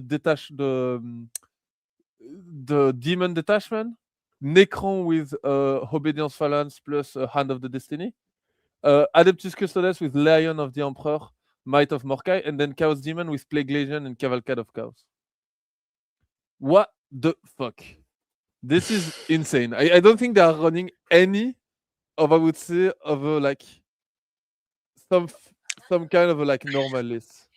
For me, the Custodes, I guess. Yeah. For me, generally, this is quite a strong comp. I'll be honest with you. It's quite obvious. Well, at least some of the lists, not all of them, are quite obvious in what they do. Like, if you read that, if you read not the custodians, if you read the Space Marine lists, and you don't see that as just an anti-melee counter, then you can't read. Like that has got 18 sanguinary guard with -1 to hit and -1 to win in combat, flat out, and a metric ton of flamers at 622, which is quite a lot, right? Yes. That can fall back in charge. It doesn't need to advance in charge. It you can start sanguinary guard inside of the Land Raider. The Land Raider can move, they can disembark and then charge you. Yeah, it's faster to generally just disembark, move 12, but Yeah, sure. Well, I'm not disagreeing there, but it's like that list is an anti-melee counter. Like you can't read that and say I can beat that with my orcs. You will get 0. I'm looking at you, Brian. I honestly, I'd say the only we talked about it. It's so weird because we had 2 weeks after list submission, after list reveal. There is no team. I mean, maybe I guess France and USA that really want to win, but any of the, I'd say, medium seed 1 to bottom seed 1, unless you are in their pod, you have no time to prep for this, and you won't have the player that will be ready to play that army well. Speak for yourself, Belgian boy. Yeah, fair enough. Maybe you prep that and speak for yourself, Belgian boy. This is if you want to win the event, you got to beat this comp. Yeah, that's what I thought. If France, USA, definitely for sure. Yeah. Maybe England. Maybe we've prepped for this. Maybe we haven't. We don't know. But it's definitely a strong comp, I would say. The one that I am the most unsure on out of all of these armies is the Sisters. And that's not because of the army, but that's because of the disposition it's playing, because it's playing Purge Default. That's the only one. I think apart from that, we've played something similar to this or along the lines of this within the last month and a half, I think, at least personally as ourselves.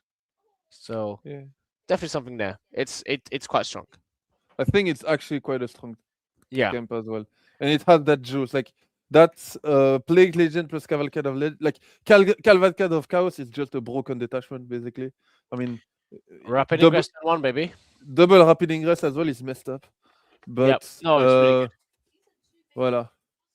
So Brian, what do you think about them? Yeah, I mean, I think it's really good. To me, the list that's the most confusing is the Death Guard list. Yeah. The rest of this, I think I definitely see what's going on. This one is priority assets with 8 units, I think. It's not very many. No, he's seeing a lot of it's slightly more than 8 units, but yeah. Yeah, it has a lot of beasts, basically. Yeah, I mean, I can understand a bit of what the plan is here, but also I'm not sure. This is the one that I feel like is the most uncertain for me of exactly what its role is on the team. The rest of these seem pretty clear what it's trying to do. Most of this are things which we have tried. I'm not going to sit here and pretend like we've tried Liam Hackett's Ghost Arc list, but I'm pretty sure he has that list because he's never bought a model after his first 3 Ghost Arcs that he bought when he first started playing Warhammer 40k, because they're in every single list he plays. The Blind list, straightforward. The Eric's list, I mean, we have Sam on our team, right? So he's able to give us a pretty good rundown of that. Speedwa is extremely strong. We played it. We're close to taking it. Sisters, we've played against that a lot. I can see what it's doing. It's great combat, a lot of output. Just a fast army, too. Lions, we have something similar. I don't really love their version of it. I think ours is better, but I understand what they're doing. And Plague Legion is just good, right? With Cavalcade, I mean, it's just a good army. It's a super good army. So, where would you put it in the tier list? Is it our first Master Chef then? Maybe. Or are we putting it in Cook? No, this is no universe it's cooked, right? This is a cooked, or this is Master Chef or Y, and to me it's not Y. This is Master Chef. They have done, I would argue, a very good job, because just like for the same reason that you mentioned earlier, it's like people are going to look at this comp and they're not going to be like, we can't practice against this, because the issue that you have, right, is like if you practice with a Dark Angel list, for example, like, you want to practice with USA, you are going to get an 85% rep accuracy in terms of army composition with that list against most of the C1 teams and some of the C2s, because a lot of people have taken that list. You do that against this Blood Angel list. This is the only Blood Angel list that's taken this comp. You are just practicing East Australia. You're not getting more value out of this rep into other comps. Same thing with like if you want to test with the Raven Guard versus like France or England, you're getting that comp against those two armies, against those two teams, full stop. Now, you play a Dark Angel game, you're getting a rep into 15 teams and countries across the board. They might not all be the same, but you can pretty much bet they're going to have 1,600 points that are the same. So you can have at least a rough understanding of how the game goes. But that's not the case for Australia here. They have done a very good job when it comes to this. Some are more obvious compared to others in terms of what they're trying to achieve, specifically the Tyranids and the Space Marines, and also the Necrons in terms of what they're trying to achieve. It's quite obvious, but like not all of them. So if you haven't practiced against it, you're gonna feel like, okay, we feel quite good with Australia. You play with Australia, and then you like, surprise. That's it. Okay. At least from my side. Yeah, I agree with that. Let's continue with the next one, and another one of the top contender with Germany. Why? They have knights. So they are running Dark Angel with Darkfly Pursuit and Company of Hunter, Thor Retaliation Cadre, Orc with Mordecai and Freebooter, Imperial Knight with Questor's Companion, Tyson with Grand Coven, Chaos Demon with Legion of Excess, and Wartide, Drukkar with Cabalet Cartel, Tool of Torment, and Schneider with League of Voten with Nidgard and Farseeker. I mean, we always know with Germany it's basically 8 faction specialists in a team together. No, 7 plus Arn, I guess. That's not always true. I'm sorry, but Fred is not an Orcs faction specialist. I mean, he's been playing. He's played Orcs. He's played Orcs for like 4 months. Does not make someone a faction specialist. No, he was playing it in February. He was already playing Orc, and he's been playing Orc before. It's one of the army he's been playing recently. But he's definitely a work player. Yeah. Ali, okay. He's not a specialist in the way that Niklas is, right? Or that Tim. Yeah. But because when I think faction specialist, I think I know this person to play 2, maybe 3 armies. This is one of them. Yeah. When I think Fred, I think knights, and I think knights again. But they have basically they have Luis, Niklas, Poe, and Tim that are faction specialists that only play that. I think Manuel is a bit of a chaos aficionado. I've seen playing EC, so he only play chaos. Yes. Chaos, CSM, T-Sons. I think that's fair. And Demon. And it's like Power Arthur. Sorry, but it's like 3 to 4 of the players are faction specialists. You can't call the comp a faction specialist. Niklas is just the demon guy. Power is the Kari guy. Tim is the Votan guy. Luis is the Knight. Is the Knight guy. But that's my point. You can't have half a comp be faction specialist in it. This is a faction specialist comp, guys. These guys are all faction specialists. That's not true. No, you can have half the team are faction specialists. They play this or one other army. That's it. The other 4 are very good at playing this archetype or just very good at Warhammer. I think that's fine, but let's not kid ourselves and say, like these are all faction specialists. No, but this is to Liam's point, the team we've seen so far with the most faction specialists. No, I would argue Belgium has more. USA literally has Nemo on guard, Zeon Orcs, Space. Sure. But we haven't got that far yet. Yeah, sure. But it's like this is not the faction specialist comp. Let's not kid ourselves. This is half the team is all faction specialists, the other half are good at Warhammer and they're playing this army. I do really like Fred's work list as well, by the way. I think it's one of the stronger ones in the game. Yeah, it's just 100 gun. It shoots a lot. Like a lot of shooting. Lot of gun. It's a lot of He's- AP1, sometimes AP2 or 3, and even for me, that's a lot of shooting. That's a lot He of saves guns. a lot of points by not bringing gas and Yeah. just putting Yeah. Beast Boys in the middle It's instead. he just takes more. The guy just like, you know what? I really want to commit what the USA has in the US, which is a lot of gun violence, and this has a lot of gun violence. It shoots a lot. This will make you proud, Ryan. It shoots a lot. I think the Beast Snagger unit is interesting. The 20-man Beast Snaggers. I haven't really seen many of those, so I'm quite curious how he's going to end up using that. Like, I can see a couple roles for it, but I'm curious which one he goes with. It's basically the same point. Like I think it's like almost like it's cheaper than an Orc Boys unit because you don't have to invest into the double Single. leader, right? So basically, it's a cheapest Orc Boy unit that bring a lot of melee, right? Yeah, I don't know. I've played Beast Bosses the entire edition, and they've let me down the entire edition. I don't know how many attacks they have. They only ever get 4 mortal wounds. That's just it's just the only amount they roll. So Zodgrod I love. I'm surprised I haven't seen more of Zodgrod this in more Orc armies. Love Zod. Zod is Zod and the Kid Gardery. Yeah. It's quicker. You've got a couple of pieces. So I think what he kind of did was he just took the amount of guns he wants, and Yeah. then filled in some other pieces that are toolbox stuff. Because he has basically only 20 luta though. Yeah, the third one gets taxed. I think is probably why. Oh yeah. Wait, one tank buster. So one tank buster.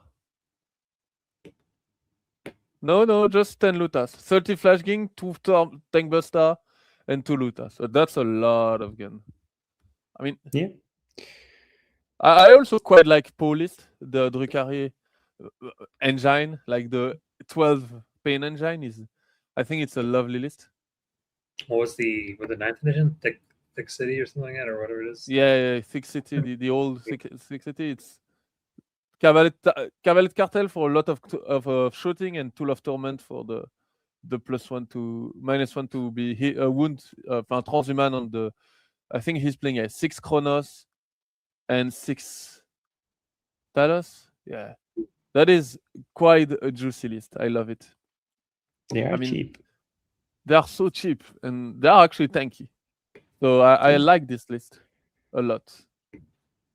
So and then you have Arna's Archangel list is interesting too. yes, Has 2 airplanes. they are the Yeah. airplane, like the Nephilim or something like that. Yeah, the airplane is awesome. I think they have Samael and the Ravenwing with Scout and the Outrider, Lion, 1 Incursor, 2 ATV, 2 Speeder, 2 Vengeance, and 2 Nephilim. With the tubercle turbine, so I think it did drop turn 1. And then Can some come in Scout. turn 1 and shoot. Yeah.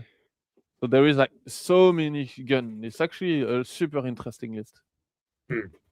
And I mean, I'm pretty sure Arn will play it beautifully. Yeah, I think the planes is a really, really nice addition.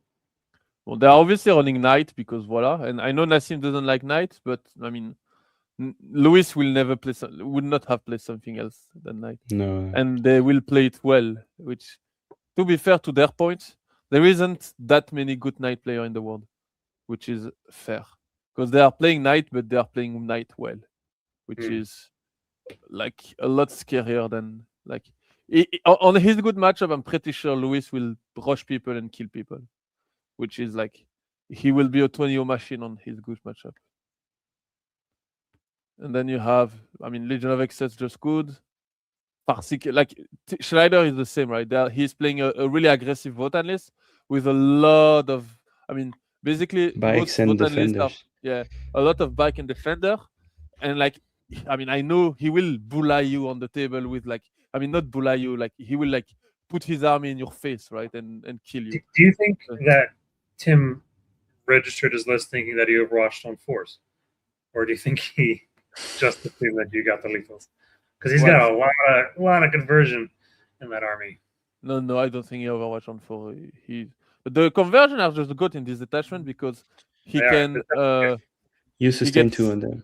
He gets It's 16 on them. It's a good thing you can't Overwatch on a 4 Plus though. Yeah, that's what I'm Yeah. saying. He felt that he could when he registered it. Yeah, if you could Overwatch on a 4 Plus, dude, I might play this because you press the button. Yeah. But I think it's. I think it's very those good. guys are overwatching on the 4 Plus. I think the Desintegrator, if they're in the second stance. Because that's in their rule. That's fine. Yeah. So that is like a scary unit, I know. Nah, it's Yeah. fine. It doesn't do much damage. No, I don't expect him to. I think you Overwatch all those, and it's already fine. To be fair, those guys, this Overwatch of them is not that good, huh? Of the conversion beamer. No. I mean, No. it's a bit The whatever. what does Land Forts have for Warrior action? I think he has the beamer.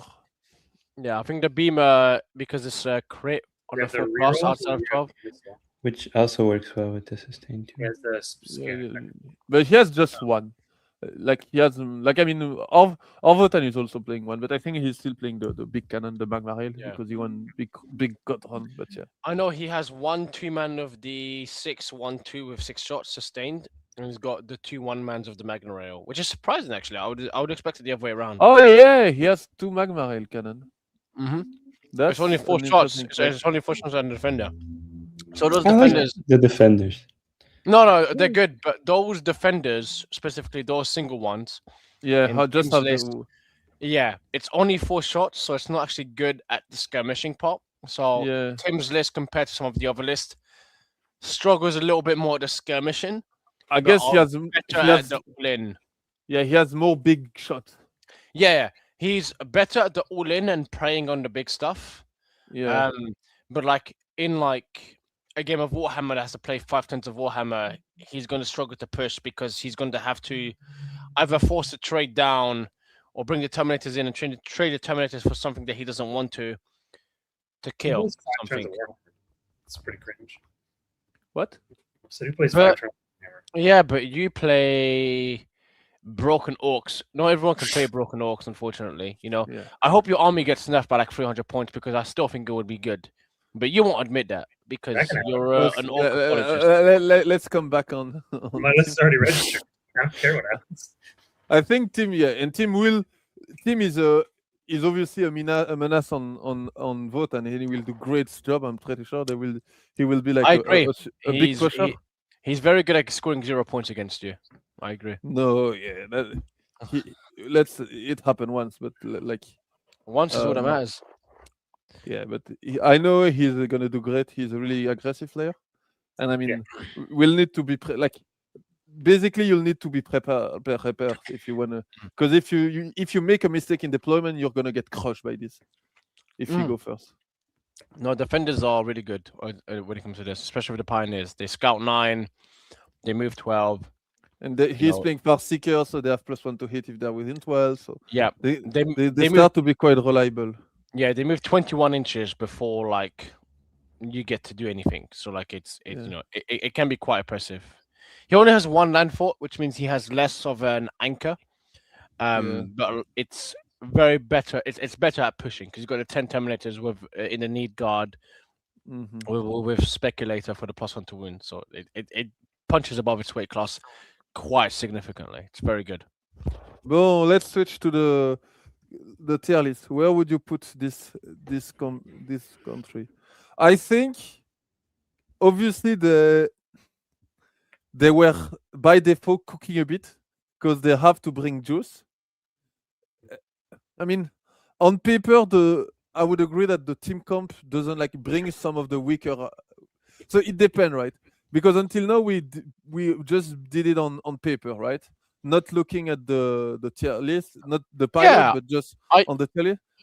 Purely on the tier list, it doesn't feel like amazing. Obviously, they are bringing Orc, Marines, and Demon. I think for me they're not in MasterChef, but they've definitely cooked with they've taken Drukhari on disruption with a good disruption Drukhari list. That if you that Drukhari list is quite obvious in the term that if you try to push against it, it's gonna clap you back and it's gonna get like a small win, maybe a medium win, like in between 12 to 14. If you play a normal Warhammer or get a draw, and that is that Drukhari's list role. So they've done a very good job with their Drukhari list. And then I think after that they've just have very strong solid list with the exception of the T-Sons. The T-Sons is shit. Apart from that, I think it's quite good. I think it's cooked. It's just Yeah. nothing we see also, special, but Yeah, also it's good. It's a good comp. It's not an overcooked.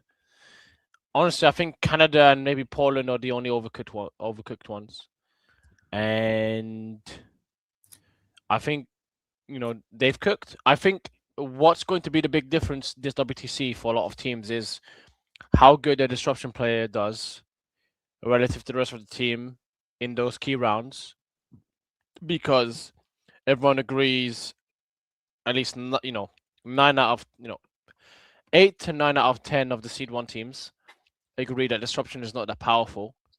Therefore, we're not going to double up on it. And there's like 1 or 2 teams that have done that. And the WTC is going to be, how does a disruption player do in a matchup where he's getting hunted against? How does a disruption player do where they have to play vis a recon or vis a priority assets? Like, how do they do when they have to play that? If they play those games and they get like 4s and maybe 5s, probably losing the round or drawing. If they play those games and they get like anywhere between a 10 to a 15, you've probably won the round. And I think I think Germany and Belgium and England and also Scotland, those 4 so far in cooked have a very strong disruption archetype that can play those games. And I think that is what, at least for me, puts them in cooked. I think for Canada and for Austria, they have pardon my French, a shit disruption list. So I think they will struggle. Okay. So, I put it in cook. Do you all agree? Around the middle. I put it near Belgium so that American get confused more easily. So, It definitely can't be above England because obviously they're Yeah. only below Australia in terms of the cook. But yeah, I think it's good worth that right there. okay. So next country, we'll go a bit quicker. So next country is Sweden. So I think we already cover a bit. So let's maybe, when we talked about Scotland, where is Sweden? So they have Andrea on Virulent Refectorium, Alex Ryder on EC, same list as your collaboration, Bjorn on League of Wotan, Emil on Custodes, Felix on Orc, Jesper on Adeptus Mechanicus, Joel on Chaos Demon, on Cavalcade of Chaos, and then Jonathan on Company of an Hunter Dark Flight Pursuit. So if I'm correct, they have a really similar Orc, Dark Angel, and Custodes and EC list, right? And then they went for a different pick. So they are running Adeptus Mechanicus as well. I think a really similar list than Belgium. I mean, no, a bit different because he's running Lord of the Forge and Skitari Undercourt. So no, my bad. So they are running a different Skitari list with Skitari Undercourt, and then they have a different like Shadow Legend build with Cavalcade of Chaos. And then they are running Death Guard Virulent Victorian, which I'm not in love with, honestly. That's a curious choice. I mean, it's a good take in old army, but I just find it kind of boring, and I'm not in love with, like, even LBS is not playing Death Guard, so I just find it struggles to push because it's just quite yeah, slow. I feel like that kind of army will do 10-10, but that's a bit the floor. Obviously, Yeah, I think 8 to 12 is the floor and ceiling, and I think any more than that is like, if that's what you want in your take and hold, then that's fine. I feel like that's a waste of take and hold.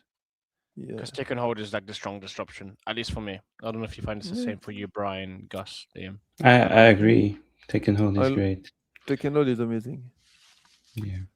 So I mean, and they're running Cavalcade of Chaos in Shadow Legend, which is like, I think, a similar build than the Blood Legend, right? In the ID is a lot of corn, Blood Crusher with Bellacore. Oh, I guess with a lot of change, but like like some skulls cannon as well, and some cultists for the sticky. So it's interesting. I'm not gonna lie, I much prefer Legion of Excess, but that's my point. So it just feel like to me that they are worse Scotland comp wise and worse USA. They just took a lot of inspiration from Team New Zealand. It's fine. They want to copy their C2 brothers.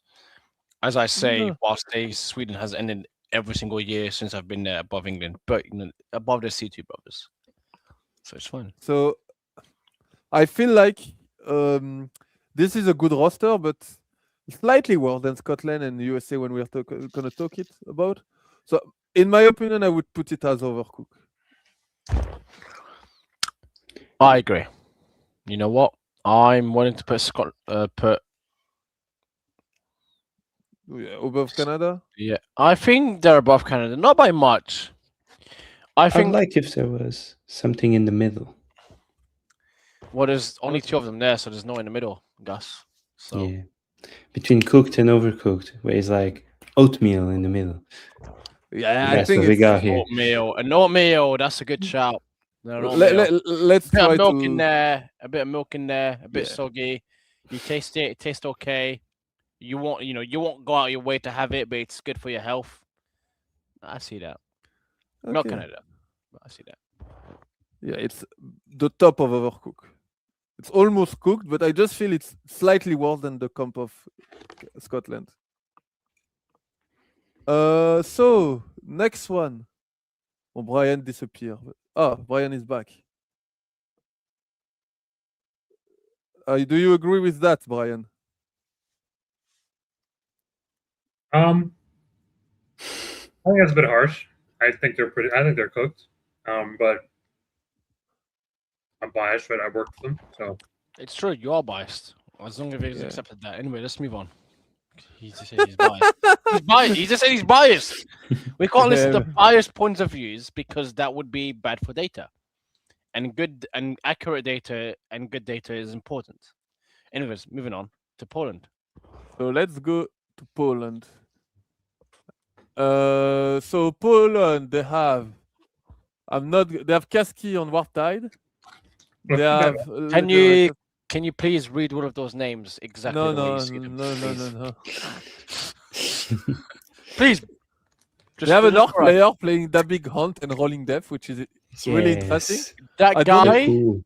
is that guy has the coolest orc list at the event, and I'm sorry, Brian, but you cannot deny that.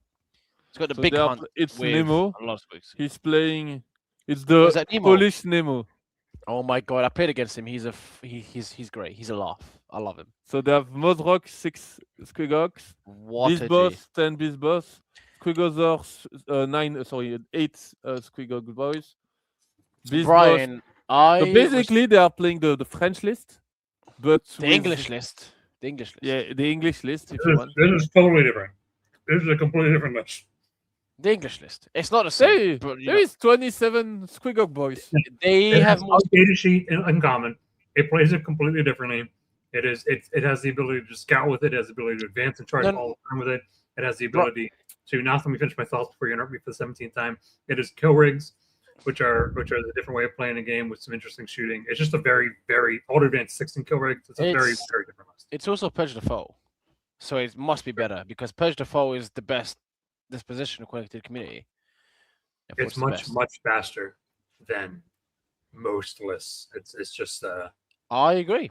I think this think- is Get a that very by good playing- list. Yeah, you get that by playing a bunch of data sheets, which you like. The first 1,200 points of a big hunt list is amazing, and you're like, this thing is rocking. It's got so much synergy, and then you're at the last 800 points. You're like, what do I do? And that's why it never ends up crossing the line. So You ran out of Squeakhawk boys. yeah, basically, you run out of Squid Boys and kill rigs, and you're like, I don't know what to do now. You put Gaz and voila. By the way, Oh. the fact that Max Squiggle Boys and kill rigs is like 1,200 points is like It's insanity. not and- actually and- 1,200 points. It's It's close not enough. It's close enough to it. I don't know that it feels kind of insane. I'll be honest. Like it's not expensive to take. I never got a big hunt list to be to feel correct, right? Like it's definitely. because you're not an orc One time I specialist played like it, Nemo is. I did, I think 38-0. Your orc player, Nass. I don't know who that is. But love you, Jack. But I think it's good. It's The seem murder interesting. talents, veterans. So then they have Skark on Astra Militarum on Mechanized Assault Bridget Strike. So I saw it was Nimolis, but it's a bit different. Are you sure it's not John Winter Russell? No, it's a bunch of transport. I Then saw they a have- basilisk. No, Stormlord. Disappointing. Yeah. I saw a basilisk. I don't Skark like is it. playing guard at the start of an edition, so we should be scared. No, no. I know. Unfortunately, I now know exactly what those data sheets do. I'm not afraid. We have Vladi, I think. Jakub, I think that's Vladi on Yeah, that is valid. CSM. They have Jay on Tyrannid. I think that's Conrad. I don't remember. I'm not an expert with. Bon, Maciej That Paczynski. is Maciej Paczynski, like you said, and then we Yes. have Max Adamek. Yeah, on Toe. And then that's Kruker on EC with Elegant Brood. Admech doesn't even play Admech. Can you believe that? Yeah, they don't play Admech. Honestly, I have never been so disappointed in a national team where they don't force that person to just Crazy man. be the Okay, AdMech specialist. I'm Like just gonna if go I with was Vladi, Thank you, I'd be like, Blefus. you are only allowed to play AdMech. And if you play AdMech, you can represent your national team. Otherwise, you can't represent your national team. It's max Admech too. It's not even just Admech. It's maximum Admech. Literally max. What are we doing? Why? It's funny. That's like being called, I don't know, Orky, or Piggy, and not playing Squiggle Boys. Just take the exogram. No, take the exogram. Just like, what are we doing? I think this comp is certainly 8 armies. I think I mean, not that part right. I think that's about all they got right. This is a crazy comp, right? This is the best army of the past into what we're about to run into. The best army of the best team of the past into the best team of the present. That still somehow won't win WTC, but it's like this is what's about to happen back to back right now. That's Sukuna. Sukana with Gojo. USA were will on me. die, but Sukana won't win. And then somehow Germany comes up top. Something like that might happen. I don't know. Yeah, I mean, the camp is a bit interesting. This like- is why for me. I mean, this comp is crazy. Okay, but they are I bringing. think Oh, it's why. They do have orcs, which was our Why primary above Austria? thing in there, but they did orcs in the craziest way you could have, right? yeah. They had like 7 viable builds and they picked the seventh. 7th. Yeah. Yeah. Bon. And now we are getting to the main potatoes. So the The main big- potato. Yeah, No, the potatoes. Yeah, can you say potatoes one more time for me? potatoes. No, The thank you. potatoes. I'm gonna make that my ringtone. So, let's go. So we have Vanilla on Carnival. We have Brian, the other Brian, on Legion of Excess. We have Orc on Freebooter's crew and Equatorial Horde. We didn't actually talk about that list, actually, so voila. We have Folger on Custodes. We have Lennon on Dark Angel. We have Sam on Zealot, on Packbone Zealot. Wesley on Bridget Strike and Siege Regiment. And Zach on Curse Legion. It's true. So, I mean, Bridget- the roster is amazing. It's like, I'd say, I This think is- we mentioned it. For me, this is the most boring and the best Yeah. comp at the event. Yes. It's It's definitely like- it's definitely dull as fuck. It is there's Yeah. there's the No only juice. the only innovation I would argue is here Is is the Astral guard. Storm, Yeah, which is the leaked guard. before. Yeah, like the only actual innovation in this 8 is the guard. I I mean, think the freebooter list, we didn't mention it, but it's interesting. It's a really aggressive list, but it's also it's basically green tide for Wish, right? It's green tide with scout move, but no invan. Yeah. Which you can technically give an invan for because you can spend 1 CP to put them into the wall. Right. The way that I see it is that this is a very boring comp, but it's very good. Yeah. Like it's not innovative. It's nothing here surprises people.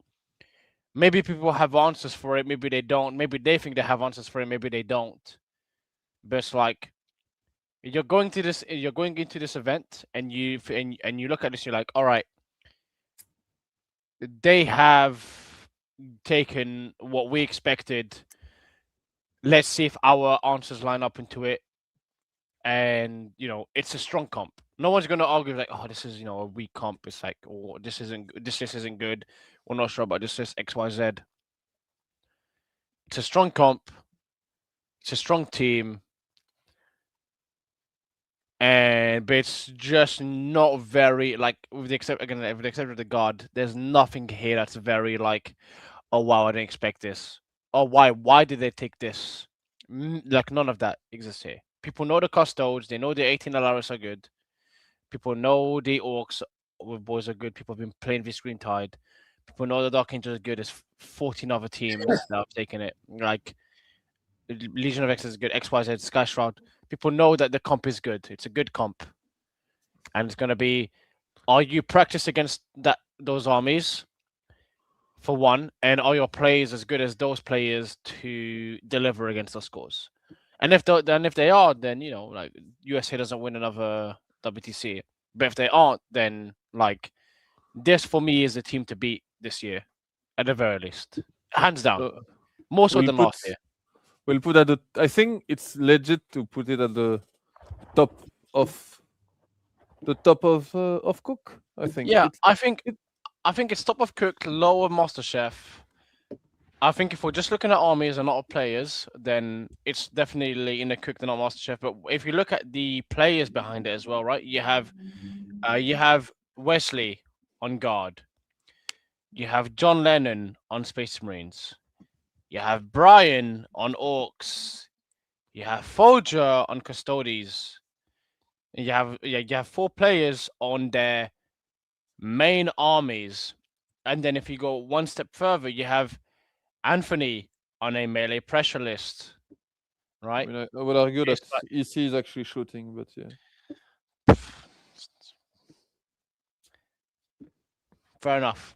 But it's like you have those players that have just as many players on their factions that they specialize in as players that they are known for to perform at the highest level in 40k on their armies at WTC. Like the only other comp that has that really is Germany, and we call Germany the team of faction specialists, and I would argue have 3 to 4. No, I think they have a bit more, but yeah, because like Lennon is not a faction specialist. He's playing his main army, but he's playing a bunch of 1,000 other armies. No, but you can argue that John Lennon is a Marine faction specialist, and he also plays EC. Fair enough. Like if we look at 10th edition and the start of 11th edition, that man 95% of his games are with Space Marines. Ultramarines, Dark Angels. He played Dark Angels 2 years ago. He played EC last year. He has actually played Ultramarines at WTC. He's played Ultramarines a lot during the season. But it's like when you actually look at it, it's like you have these players on their specialized archetype of armies that they play at the highest level of 40k planet. And for me, that is what makes the MasterChef. Probably less than Australia.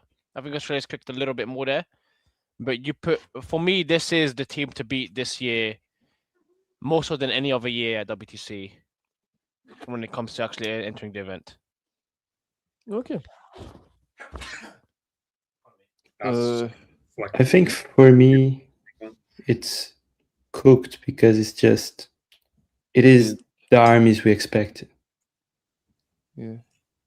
Like Australia has brought 8 wild armies at least, for MasterChef. But yeah, it looks extremely strong. Yes. Okay. Then the last one, the defending champion.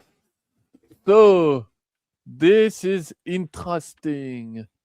So where are the France? Took. Oula. No, I don't care. Where is France there? Took. So we have Alban on Chaos Demon, Legend of Excess.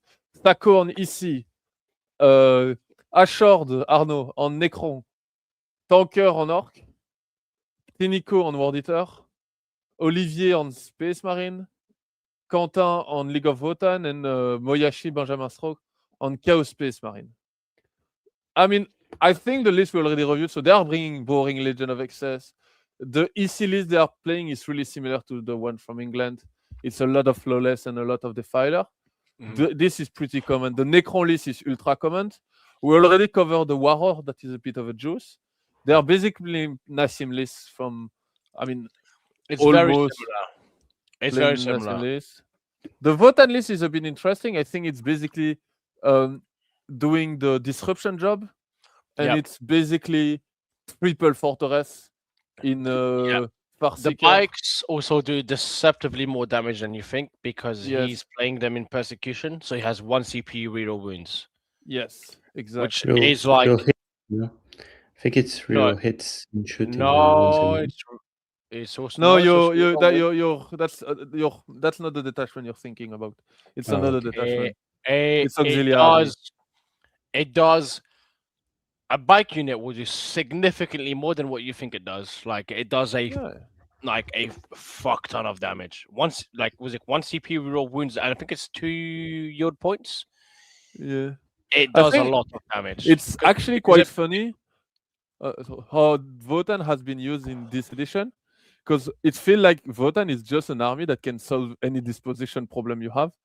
Because like here it's playing disruption, you have it play Purge the Foe in some country, like it Recon just and the others. Recon, Yeah. you could play priority relatively easily. So it has like you can just ask them play a disposition and just do it, please. We need that disposition, do it. And the list doesn't really matter. Like it kind of stay the same a bit. Like it has a bit of different. Like instead of having that damage buff stratagem, you have the other one, which like instead of having reroll wound, you have sustain 2 or those kind of things. There's like anywhere between 4 to 600 points of difference between Votan lists in terms of what I see with the two dispositions. The overall core is the same. I think almost all of them. If you look at Italy's got 4 defenders. I think this has got 4 defenders. Germany we has have 4 defenders. We have 4 defenders. Belgium as has. well. It's like everyone's got like a certain amount. Like it's the lists are quite similar. There's like 4 to 600 points, and they are good. Like they are. A lot of these disruptions / Votan style lists that I'm seeing are very much you can push me. I am going to punish you significantly because you think you can push me. You told your team you're gonna get a win. You now got a loss because you tried to push me. Type of style armies. Okay, and then let's finish with the 2 widest pick here, which is the World Eater 1 DP, like the trio of 1 DP. He's playing all the 3 1 DP lists. So he's playing basically it's a vehicle detachment, a Terminator, and a character. So this list, I love it so much. It's insane. It's so cool. And then you have the creation of buy list with 9 Mutilator, 10 Terminator. So this is, I guess, the spike they brought. What do you think about that, Brian? Since you didn't work too closely with it. I think this bio list is really interesting to me. I mean, I like the components in the bio list. I'm not sure that it feels like a fully formed thought, right? Like it feels like there's some optimizations that could have been done on this. But there's nothing bad in the list itself. The overall theory of it, I think, is solid. So I think it's going to be quite good. I do ask myself why it doesn't have an infiltrator, but I'm a little biased with a scout army. So I think that's a component which is missing out of this list for sure. But I think it's good. I mean, I think CSM is just generally quite good. And the World Eaters list is, I mean, that's a lot of cleave, mate. That's a lot of cleave. So I think that's quite cool, and I think the fight on death. There's a lot of really cool tricks there. I think. That I like the -1 damage Terminators in Take and that- Hold. that also hit on 2s, by the way. Yeah. That have free access to free blessings. Those Terminator units are not the fastest, but they do significantly more damage than what you think. They like a lot more damage. Like you hit one of those Terminator units into one of my 10-mans, I would not be surprised if I lose all my 10-man Terminators to that. Yeah. It's like sustained lethal dev wounds. You're dead.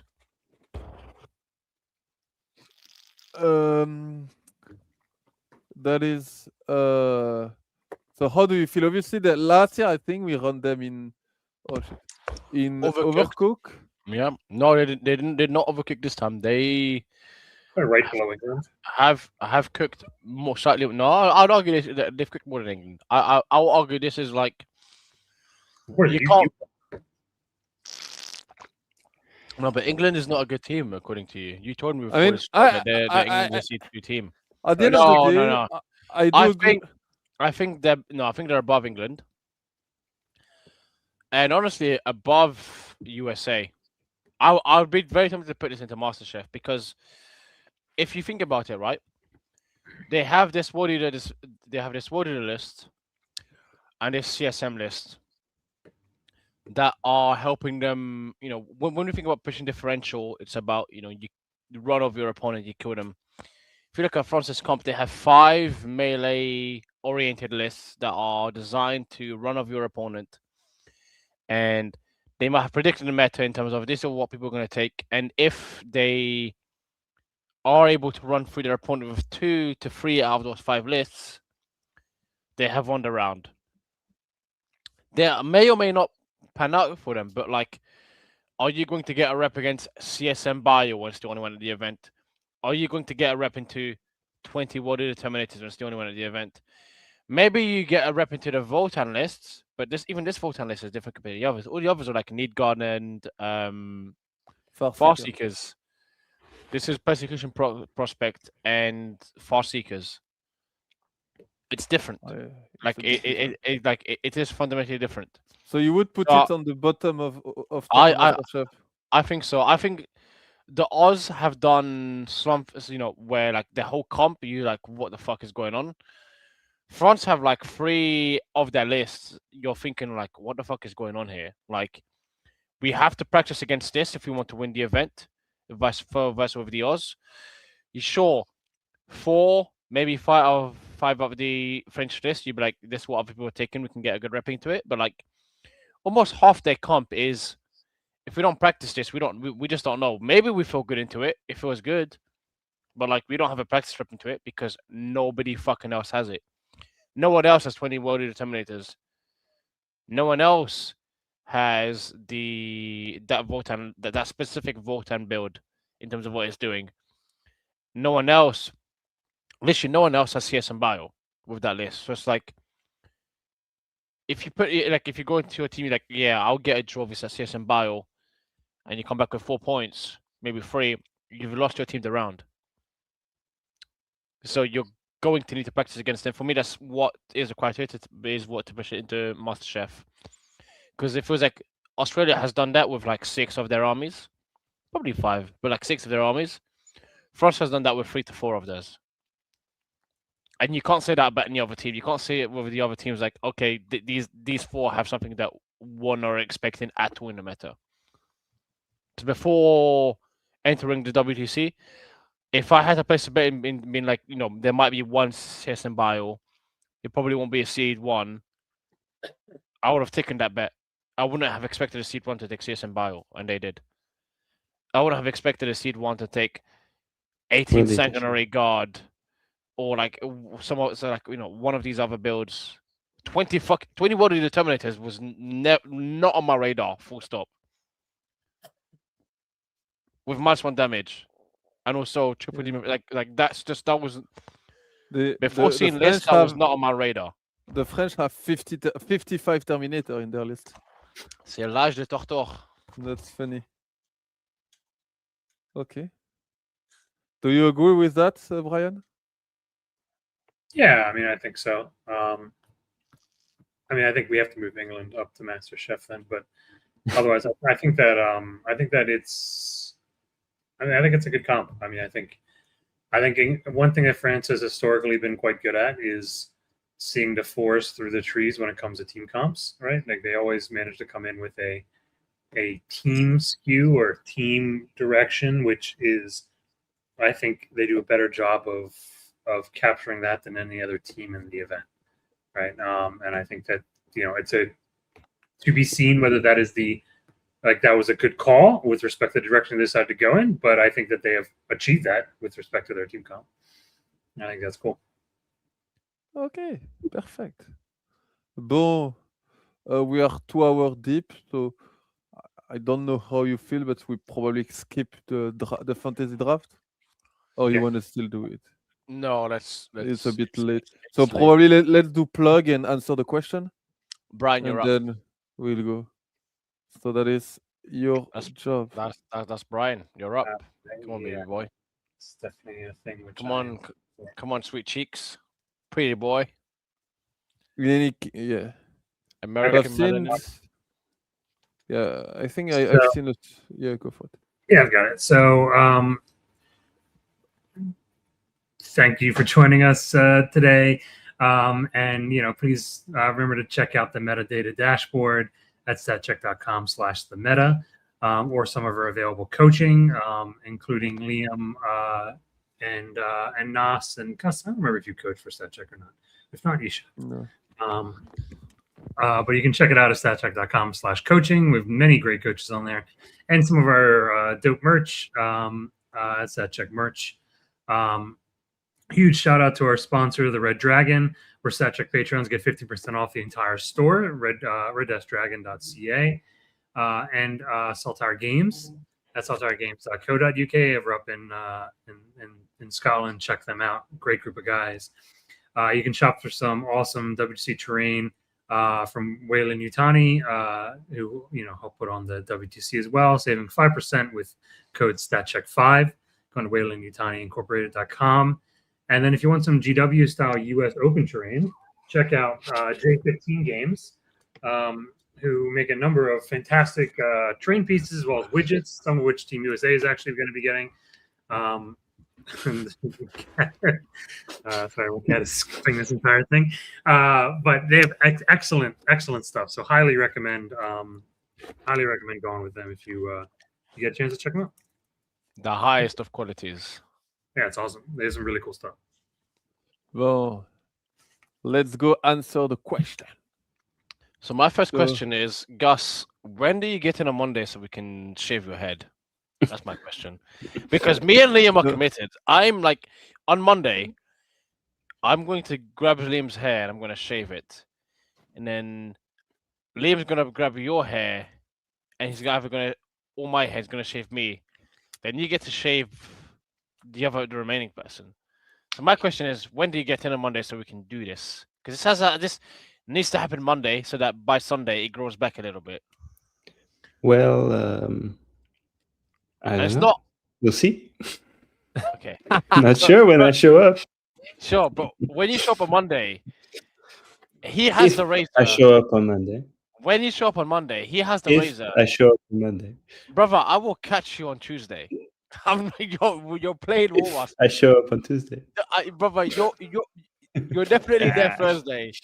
The longer you delay it, the worse it gets. I'm just saying, just say goodbye. It's fine. I've got to say goodbye as well. Liam is going to go bold. Liam's going to be bold with a tash. He's going to look like... I'm not going to say the word. He's going to look like someone. That's good. Now keep it to yourself. I did it. It was right there. I was about to... I think so. We can take a look at some of the questions from our Discord. So we have Pumba that is asking, can you explain why you specifically, definitively 100% no caps have good matchup into the Australian caps? I mean, we kind of answer that question by putting in MasterChef by saying that we probably do not. Yeah, exactly. I'm gonna use my loaded dice, and I'm gonna go first, and it's gonna be fine. I Yeah, think I if mean- Australia is playing Portugal, they've either gone really wrong or we've gone really right. So It's gonna be it's probably a good matchup. it's probably really riot because you're gonna beat Canada, then you're gonna play them round 4, like, oh my god, Portugal and Australia playing. What's going on? And then like Belgium in like America are playing. Liam 20s Brian, something like that. It's probably gonna happen. And like we're playing with like Poland and we eke out a like 86-74 win. That's what's gonna happen. Okay, thank you, Nassim. I believe it. Round 4. We have You're welcome, man. Richard Just tired. Kilpatrick that is asking, do we think that's too many warrior? I think he's talking about Liam The- list. Yeah, the Irish one. I think Uh, it's a garbage list, so it can have more warriors and it doesn't matter. May it be illegal. So yes, it's bad. Just like Ireland. Okay. It was okay. How did you look at your composition related to army plus disposition plus defender attacker matchup into army you expected to see in other camp? That is a deep question. So I mean, for disposition in our roster in Belgium, we kind of. I mean, some of my players did some research when they have choice. I asked all of my players when they had the choice to kind of map all the matchup and the map, look into like if the map would work. Because I think at the end of the day, one of the main arguments for some switching disposition was actually the map in our side. I don't know if it ever come up on your side, but some of my players actually went and looked into the different map you could play. Because there is some that are slightly different. Like for example, when you're playing Prio, you have both the disruption matchup and the mirror, where the middle is super small. So it can advantage or not some matchup. So that was like one of the argument. But defender plus attacker, I think it got reversed, correct? It doesn't work like this. Yeah, Defender. you now still roll. Was Yeah, it's before still a the roll. defender always got the first infiltrate roll off. Now you have to roll for it, which is I think the way we played it for Pyra because Yeah, we did play it like this. because we had yeah, it. So and yeah, so I mean, obviously, I feel like no, we talked about that last episode a bit, but I feel like indeed there is more like being a defender is definitely a bit more of a role than before. I feel like it feels So- better. yeah, but it used to be. I mean, I used to say always like I'm gonna choose my defender only based on the matrix, but now there is like some lists that actually have been built to be defender a bit more. We actually didn't cover that a bit, but I'll say yes and no. It feels like it's still a little bit in terms of like I'm not gonna use this list. Doesn't matter what board I get, I'm not gonna use this list. It's definitely less common. But like, you can definitely have a list that's more suited to being a defender, like the Brian Oak list. That wouldn't shock me if that defends, takes a sweeping engagement board, then it's like I go first, I score 20, I go second, I play Warhammer. Or we say the Dark Angel build, which is I take sweeping, I go first, I score 20, I go second, I play Warhammer. Like there's definitely more of that, but there's not many lists and armies that can leverage it to the same extent, it feels like. At least from my perspective. Like I might be wrong. We played I a feel lot like of. Sorry, Gus, go ahead. You wanna No, please. go?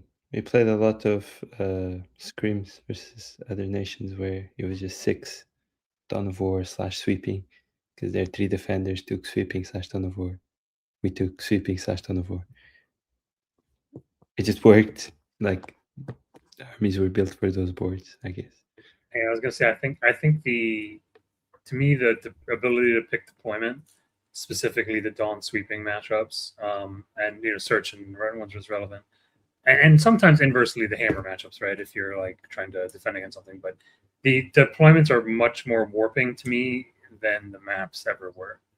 especially because the maps really only affected the first first defenders. Usually by then the light maps were gone, and everything else was just kind of a map. Like heavy maps never really felt like properly heavy maps.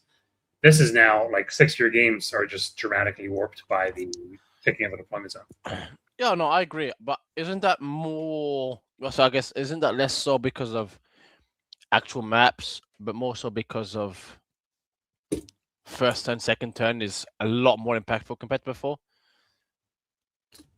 Because I would argue, yeah, sure. I'm not disagreeing that the first turn amplify. Oh, sorry, that the maps amplify that. But let's say you went first on Hammer and Anvil. That's good. But is that the same level of going first on like a sweeping board? I would argue no. Personally, myself. I agree. I know. Yeah. So it's like if it was like it's definitely good, but I think it's like being able to being able to defend and pick your board is a significantly more impactful. Less so because of the actual, deployment. The deployment definitely amplifies it, but it's more so I pick this deployment, and if I get to go first, I can like you're fucked. Like the game's done. Or we play Warhammer, which I think is a good position to be in as a team. But it's like it's not just because of the map and the layout amplifying it. It feels like you're stacking quite a few things in your favor. You're picking the board, you're picking the matchup, you're picking the deployment zone, and then you have all of those advantages. And then after that, if you get to go first, you can really push all of those advantages to like the next level. And then if you don't, then you play Warhammer, and you're probably still advantaged because you picked all of those things. It feels like if you get all 4, you're in a position to score a big win in teams. If you've got like 3 out of the 4, or sorry, 3 out of the 5, let's say you don't win the infiltrate or the first turn roll off, then you're fine. I will say, going back to the original question, when organizing a comp, I found it much more challenging this year than in previous years. Because I feel like the disposition,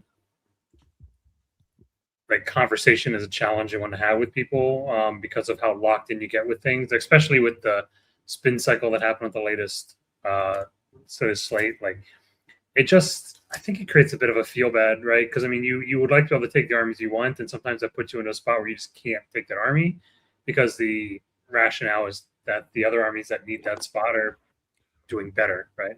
And while your army is great, you don't have the disposition to take it anymore. So, and that, I don't know, that to me kind of doesn't feel great from a team comp perspective. And that's in the closest I think we're going to get at this stage of Warhammer to professional teams doing this, right? As national teams doing it. So I can't imagine it's better on teams that are just a bunch of friends trying to throw an 8-man together for an event. I feel like it's going to be a much even harder, more complicated conversation. Next question is: have the Seed 1 team found the necessary pin for Orc? That is a good question. I personally think so. I think so. My perspective on Orcs is that everyone knows that Orcs is good going into this event. I think people are more surprised that ECS is popular as Orcs more than anything. But if it's like going into this event, Orcs have been really popular. Whether it was freebooters, whether it was Green Tide, definitely more Green Tide. And it feels like if your army in your composition doesn't have an answer to dealing with Orc boys, then it probably wasn't a good composition to begin with. Now, whether people have answers for it is another discussion or not, but it feels like teams have definitely entered this with we have to find a way to deal with anywhere between 60 to 100 Orc boys. And, you can say what you want as the team that's taking that. If you don't have the answer, then probably didn't have the comp to try and win it, regardless, full stop. So and if you do, then it is what it is. My answer to this is... I know yours is different. I think it's different, but it's not for the reason you think. I do think the answer is no, but I think the answer is no because there are so many different work builds that are doing so many different things, right? So it's like, yes, I think people have found solutions that at least they believe will work with boys, right? And some of them will and some of them won't, I think. but there's also squid hogs, a different type of resilience. There's also the shooting. There's also the speed. I'm not body, disagreeing. different armies. I'm not disagreeing there. When I think orcs, I specifically think of I'm entering this meta. I have to deal with orc boys, minimum 60 to 100. Yeah, but the question is, did they find pins for orcs? Right? There's what, 3? The 3 teams that work together have Sweden, us, and Scotland. I think are the only ones that actually have 60 points or more, right? Yeah. So like, then find answers to the other ones. Well, then I would argue that the other teams ever have answers for them, in terms of and you may disagree. I think the other teams have answers for those, and I think the other teams probably thought Green Tide's dead. Let's not think about orcs. I think those are the two. You're gonna have teams that be like, we don't have answers for that many orc boys because we thought they were dead, and teams that have, no, what, we have answers for orc boys. We're not concerned. I think those are the two that you'll have. A team that has no answers and a team that has answers. And I think what's going to be important is understanding which is which. Go on another topic. We have, maybe I should. We saw we have a couple of super chat that we miss. We're too deep into the conversation. Sorry, guys. Thank So you we for have getting a good God player on this show. Thank you, Brian. I appreciate you. I don't know who said that, but No, I know him, Jack. yeah, but I don't know who is the good card player, but we'll see. It's Brian. Yeah. I mean, And Come then on. we also had Master Matt that we're talking about. I think our bet. Oh, the fact that we will all go bold in Monday. yeah. Thanks, Matt. Boom. Let's continue with the question. So we have next George that is asking, is spinning or at least having a plan for orc as important? Oh, it's the same question as having a plan for EKCK in 2025. We kind of answered that one. Yeah, that's kind of yes. Then why does everything hate on orc? EC the failure are right there plaguing the landscape of this community. Hate them. That's true. Plaguing is a strong word. I think that like I said obviously joking here, but I think EC has not gotten the heat they probably deserve, right? In terms The of army is significantly more oppressive than people give them any credit. That army is not okay. EC, you mean? Yes, EC.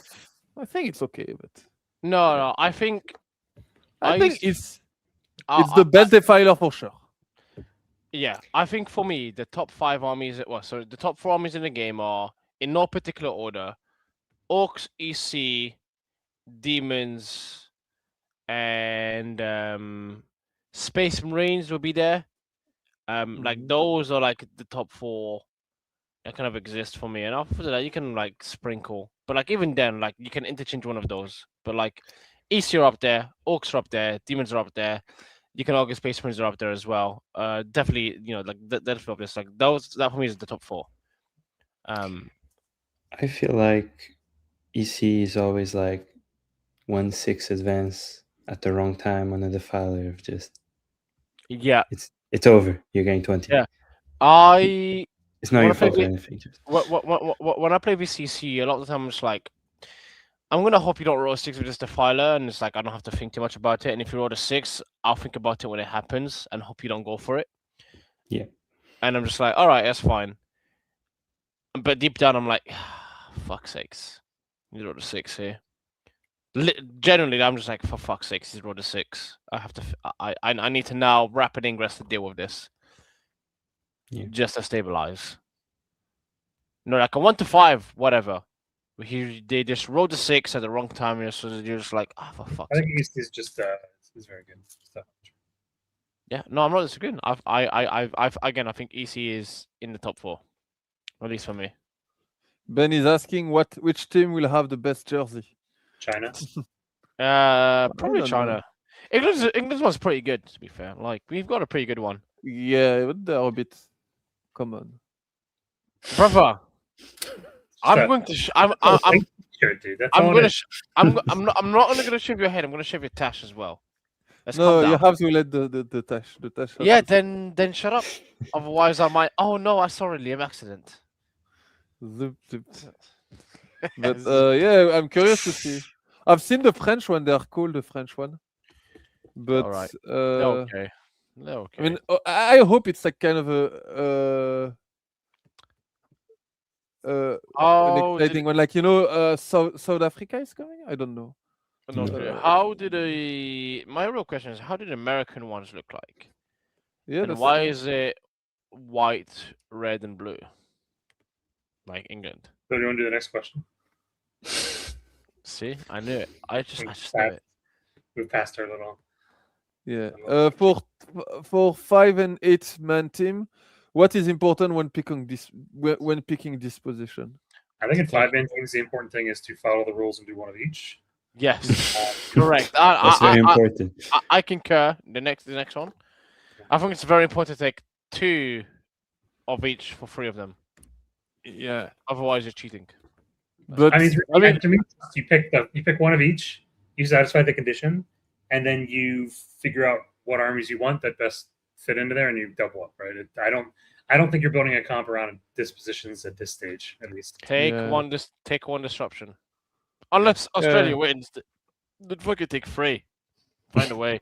I don't know. yeah. Well, Dan was asking when to do a fantasy draft, but not today, sadly. But they did one on the main show. Then Pierre is asking which army were you going to play before the patch, and that changed everything. No, which army were you going to play before the patch changed everything before list lock? How many lists were salvageable in your team? So for Belgium, it's easy. We actually didn't drop a single army. We played the same 8 after and before the nerf. Want to know a fun fact? We, as England, also did the same. No armies got changed. That was a fun fact. T-Sons did get nerfed because we went from 12 robots to 0. But there was a bit of just like I would argue for England, there was more disposition moving around to make sure shit worked, which was fine because EC also got nerfed. Well, got not nerfed, got changed. Sorry, is the best way to put it. But yeah, mine personally, if I can say for myself, didn't change. I was on the same build before. My list went up 20 points, so I downgraded the unit to something else, and it's the exact same unit count. Didn't change much. Personally. Yourself, Gustavo? I was on orcs. I was considering taking Admech if orcs got hit hard, and then I stayed on orcs. And what? And about the team? Our team, I think we just changed some disposition. It was mainly T-Sens, I think.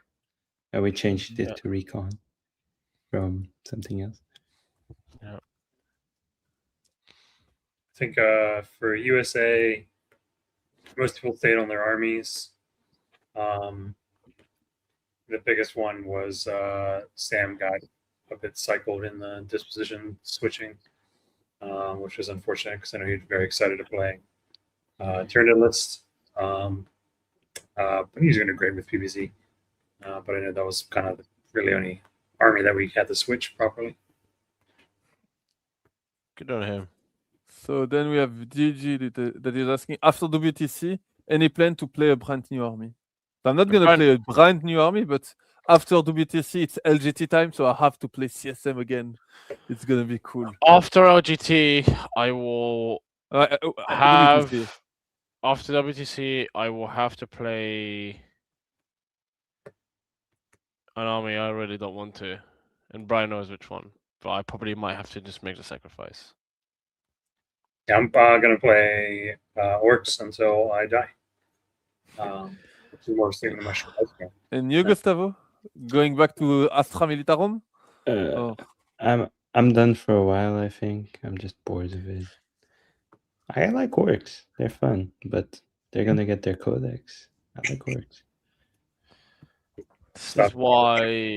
This is why all local players should be just sent to the gulag. Okay.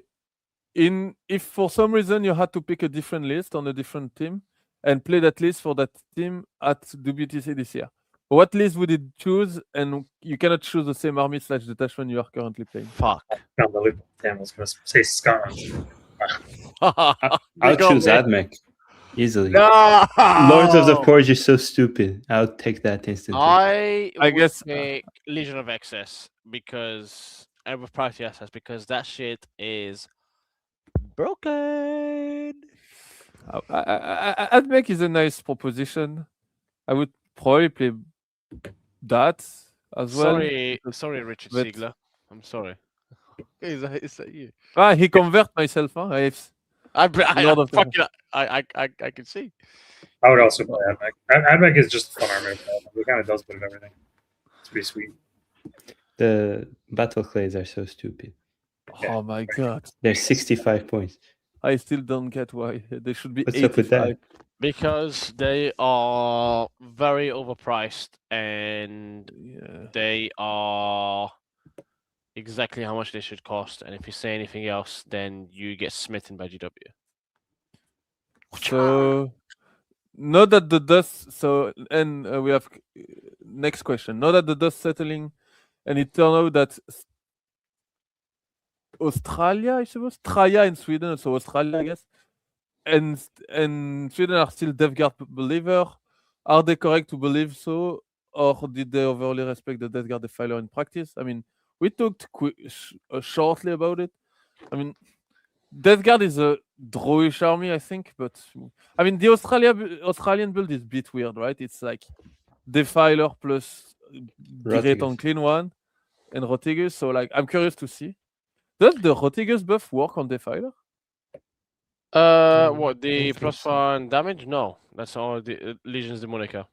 You're Okay. thinking of the Great and Clean One, which is just -1 toughness beast that target. Yeah, this I knew, but the plus 1 damage. No, it's not. It's fucking come on, behave, Liam. Ali, Wesh. A bit For that card, but I think they're fine. But I'm not really sure. It's an army which is not super obvious to me. Legions Demonica. Okay.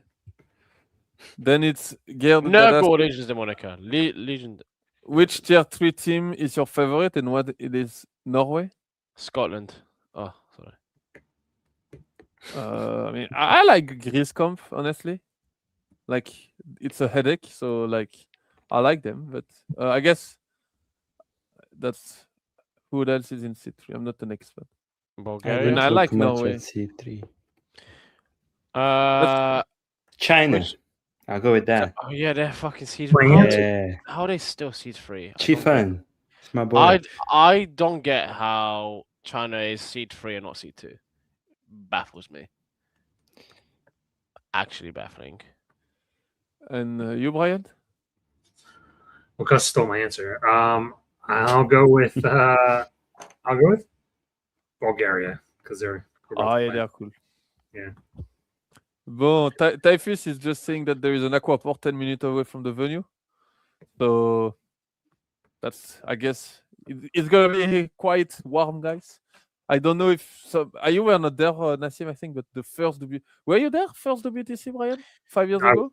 I was just No, I was. My first WTC was 4 years ago in Yeah. 2023. 5 years ago, it was 3 years ago. It was warm.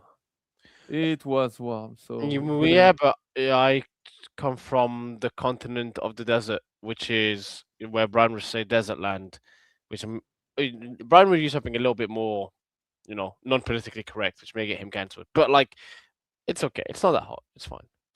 Then we have last question is how do we feel about Elegant Brute? I mean, I think it gives Taken all to EC, which is amazing. And the Taken- detachment is okay-ish. No, the detachments. I personally think the detachments is fine. It's nothing crazy. It's the strongest Yeah. part is definitely the fact it gives you take and hold. For me, take and hold and priority assets for a melee army or a pressure army is the best way to run it, Yes. honestly. So I quite mean- like it. I quite like it. It's quite good. Yeah. Bon. And after that, I think that's all. Almost 3 hours, guys. We kept on the 3 hours. We did it. I mean, it was a big episode. We didn't even cover everything, but it's Thank life. God. So we'll probably Thank- do an episode after the WTC, like It's true. 1 or 2 weeks after the end. Time to Let's settle a bit. Let's do it 2 Yeah. weeks off. Well, let's do it a week after. I actually will have see. I actually have a bet with Folger. Between me and him on whoever scores more points this WTC, just in like over the teams, has to sing how good the other person is at Warhammer. So I'm really excited to see Folger during the next Art of War episode sing about how much better I am than him. Of course, this could age terribly, and if it does, then we can delete this clip, and that's So okay. That's the 3 bets Nassim did this episode. Oh. Internet will 3. remember. If I don't score more, I can Yeah, I be know. I can be shit talk his list. I have like 2 custodians list in my app that have 18 Alaris each. One of those is very similar to his. They just have 3 dreadnoughts, but it's a good list. But I will be Bon. better because I have Raven Guard and Devastator Centurions. So after those wise speaked, You're I welcome. propose we go to bed because it's 1 a.m. For you, it's 1 And- a.m. For me, it's 12 past 12. So make a Yeah. wish. And that yeah. wish is I hope that Belgium will win to WTC. I said No, it. no, it's that USA draws Italy. Because I don't think they'll lose to them, but it would just be so funny if they draw to Italy. Bon. Allez, guys, hein, then ciao. Goodbye. Arrivederci. for Brain listening. shitty. Ciao, ciao. I guess. Ciao.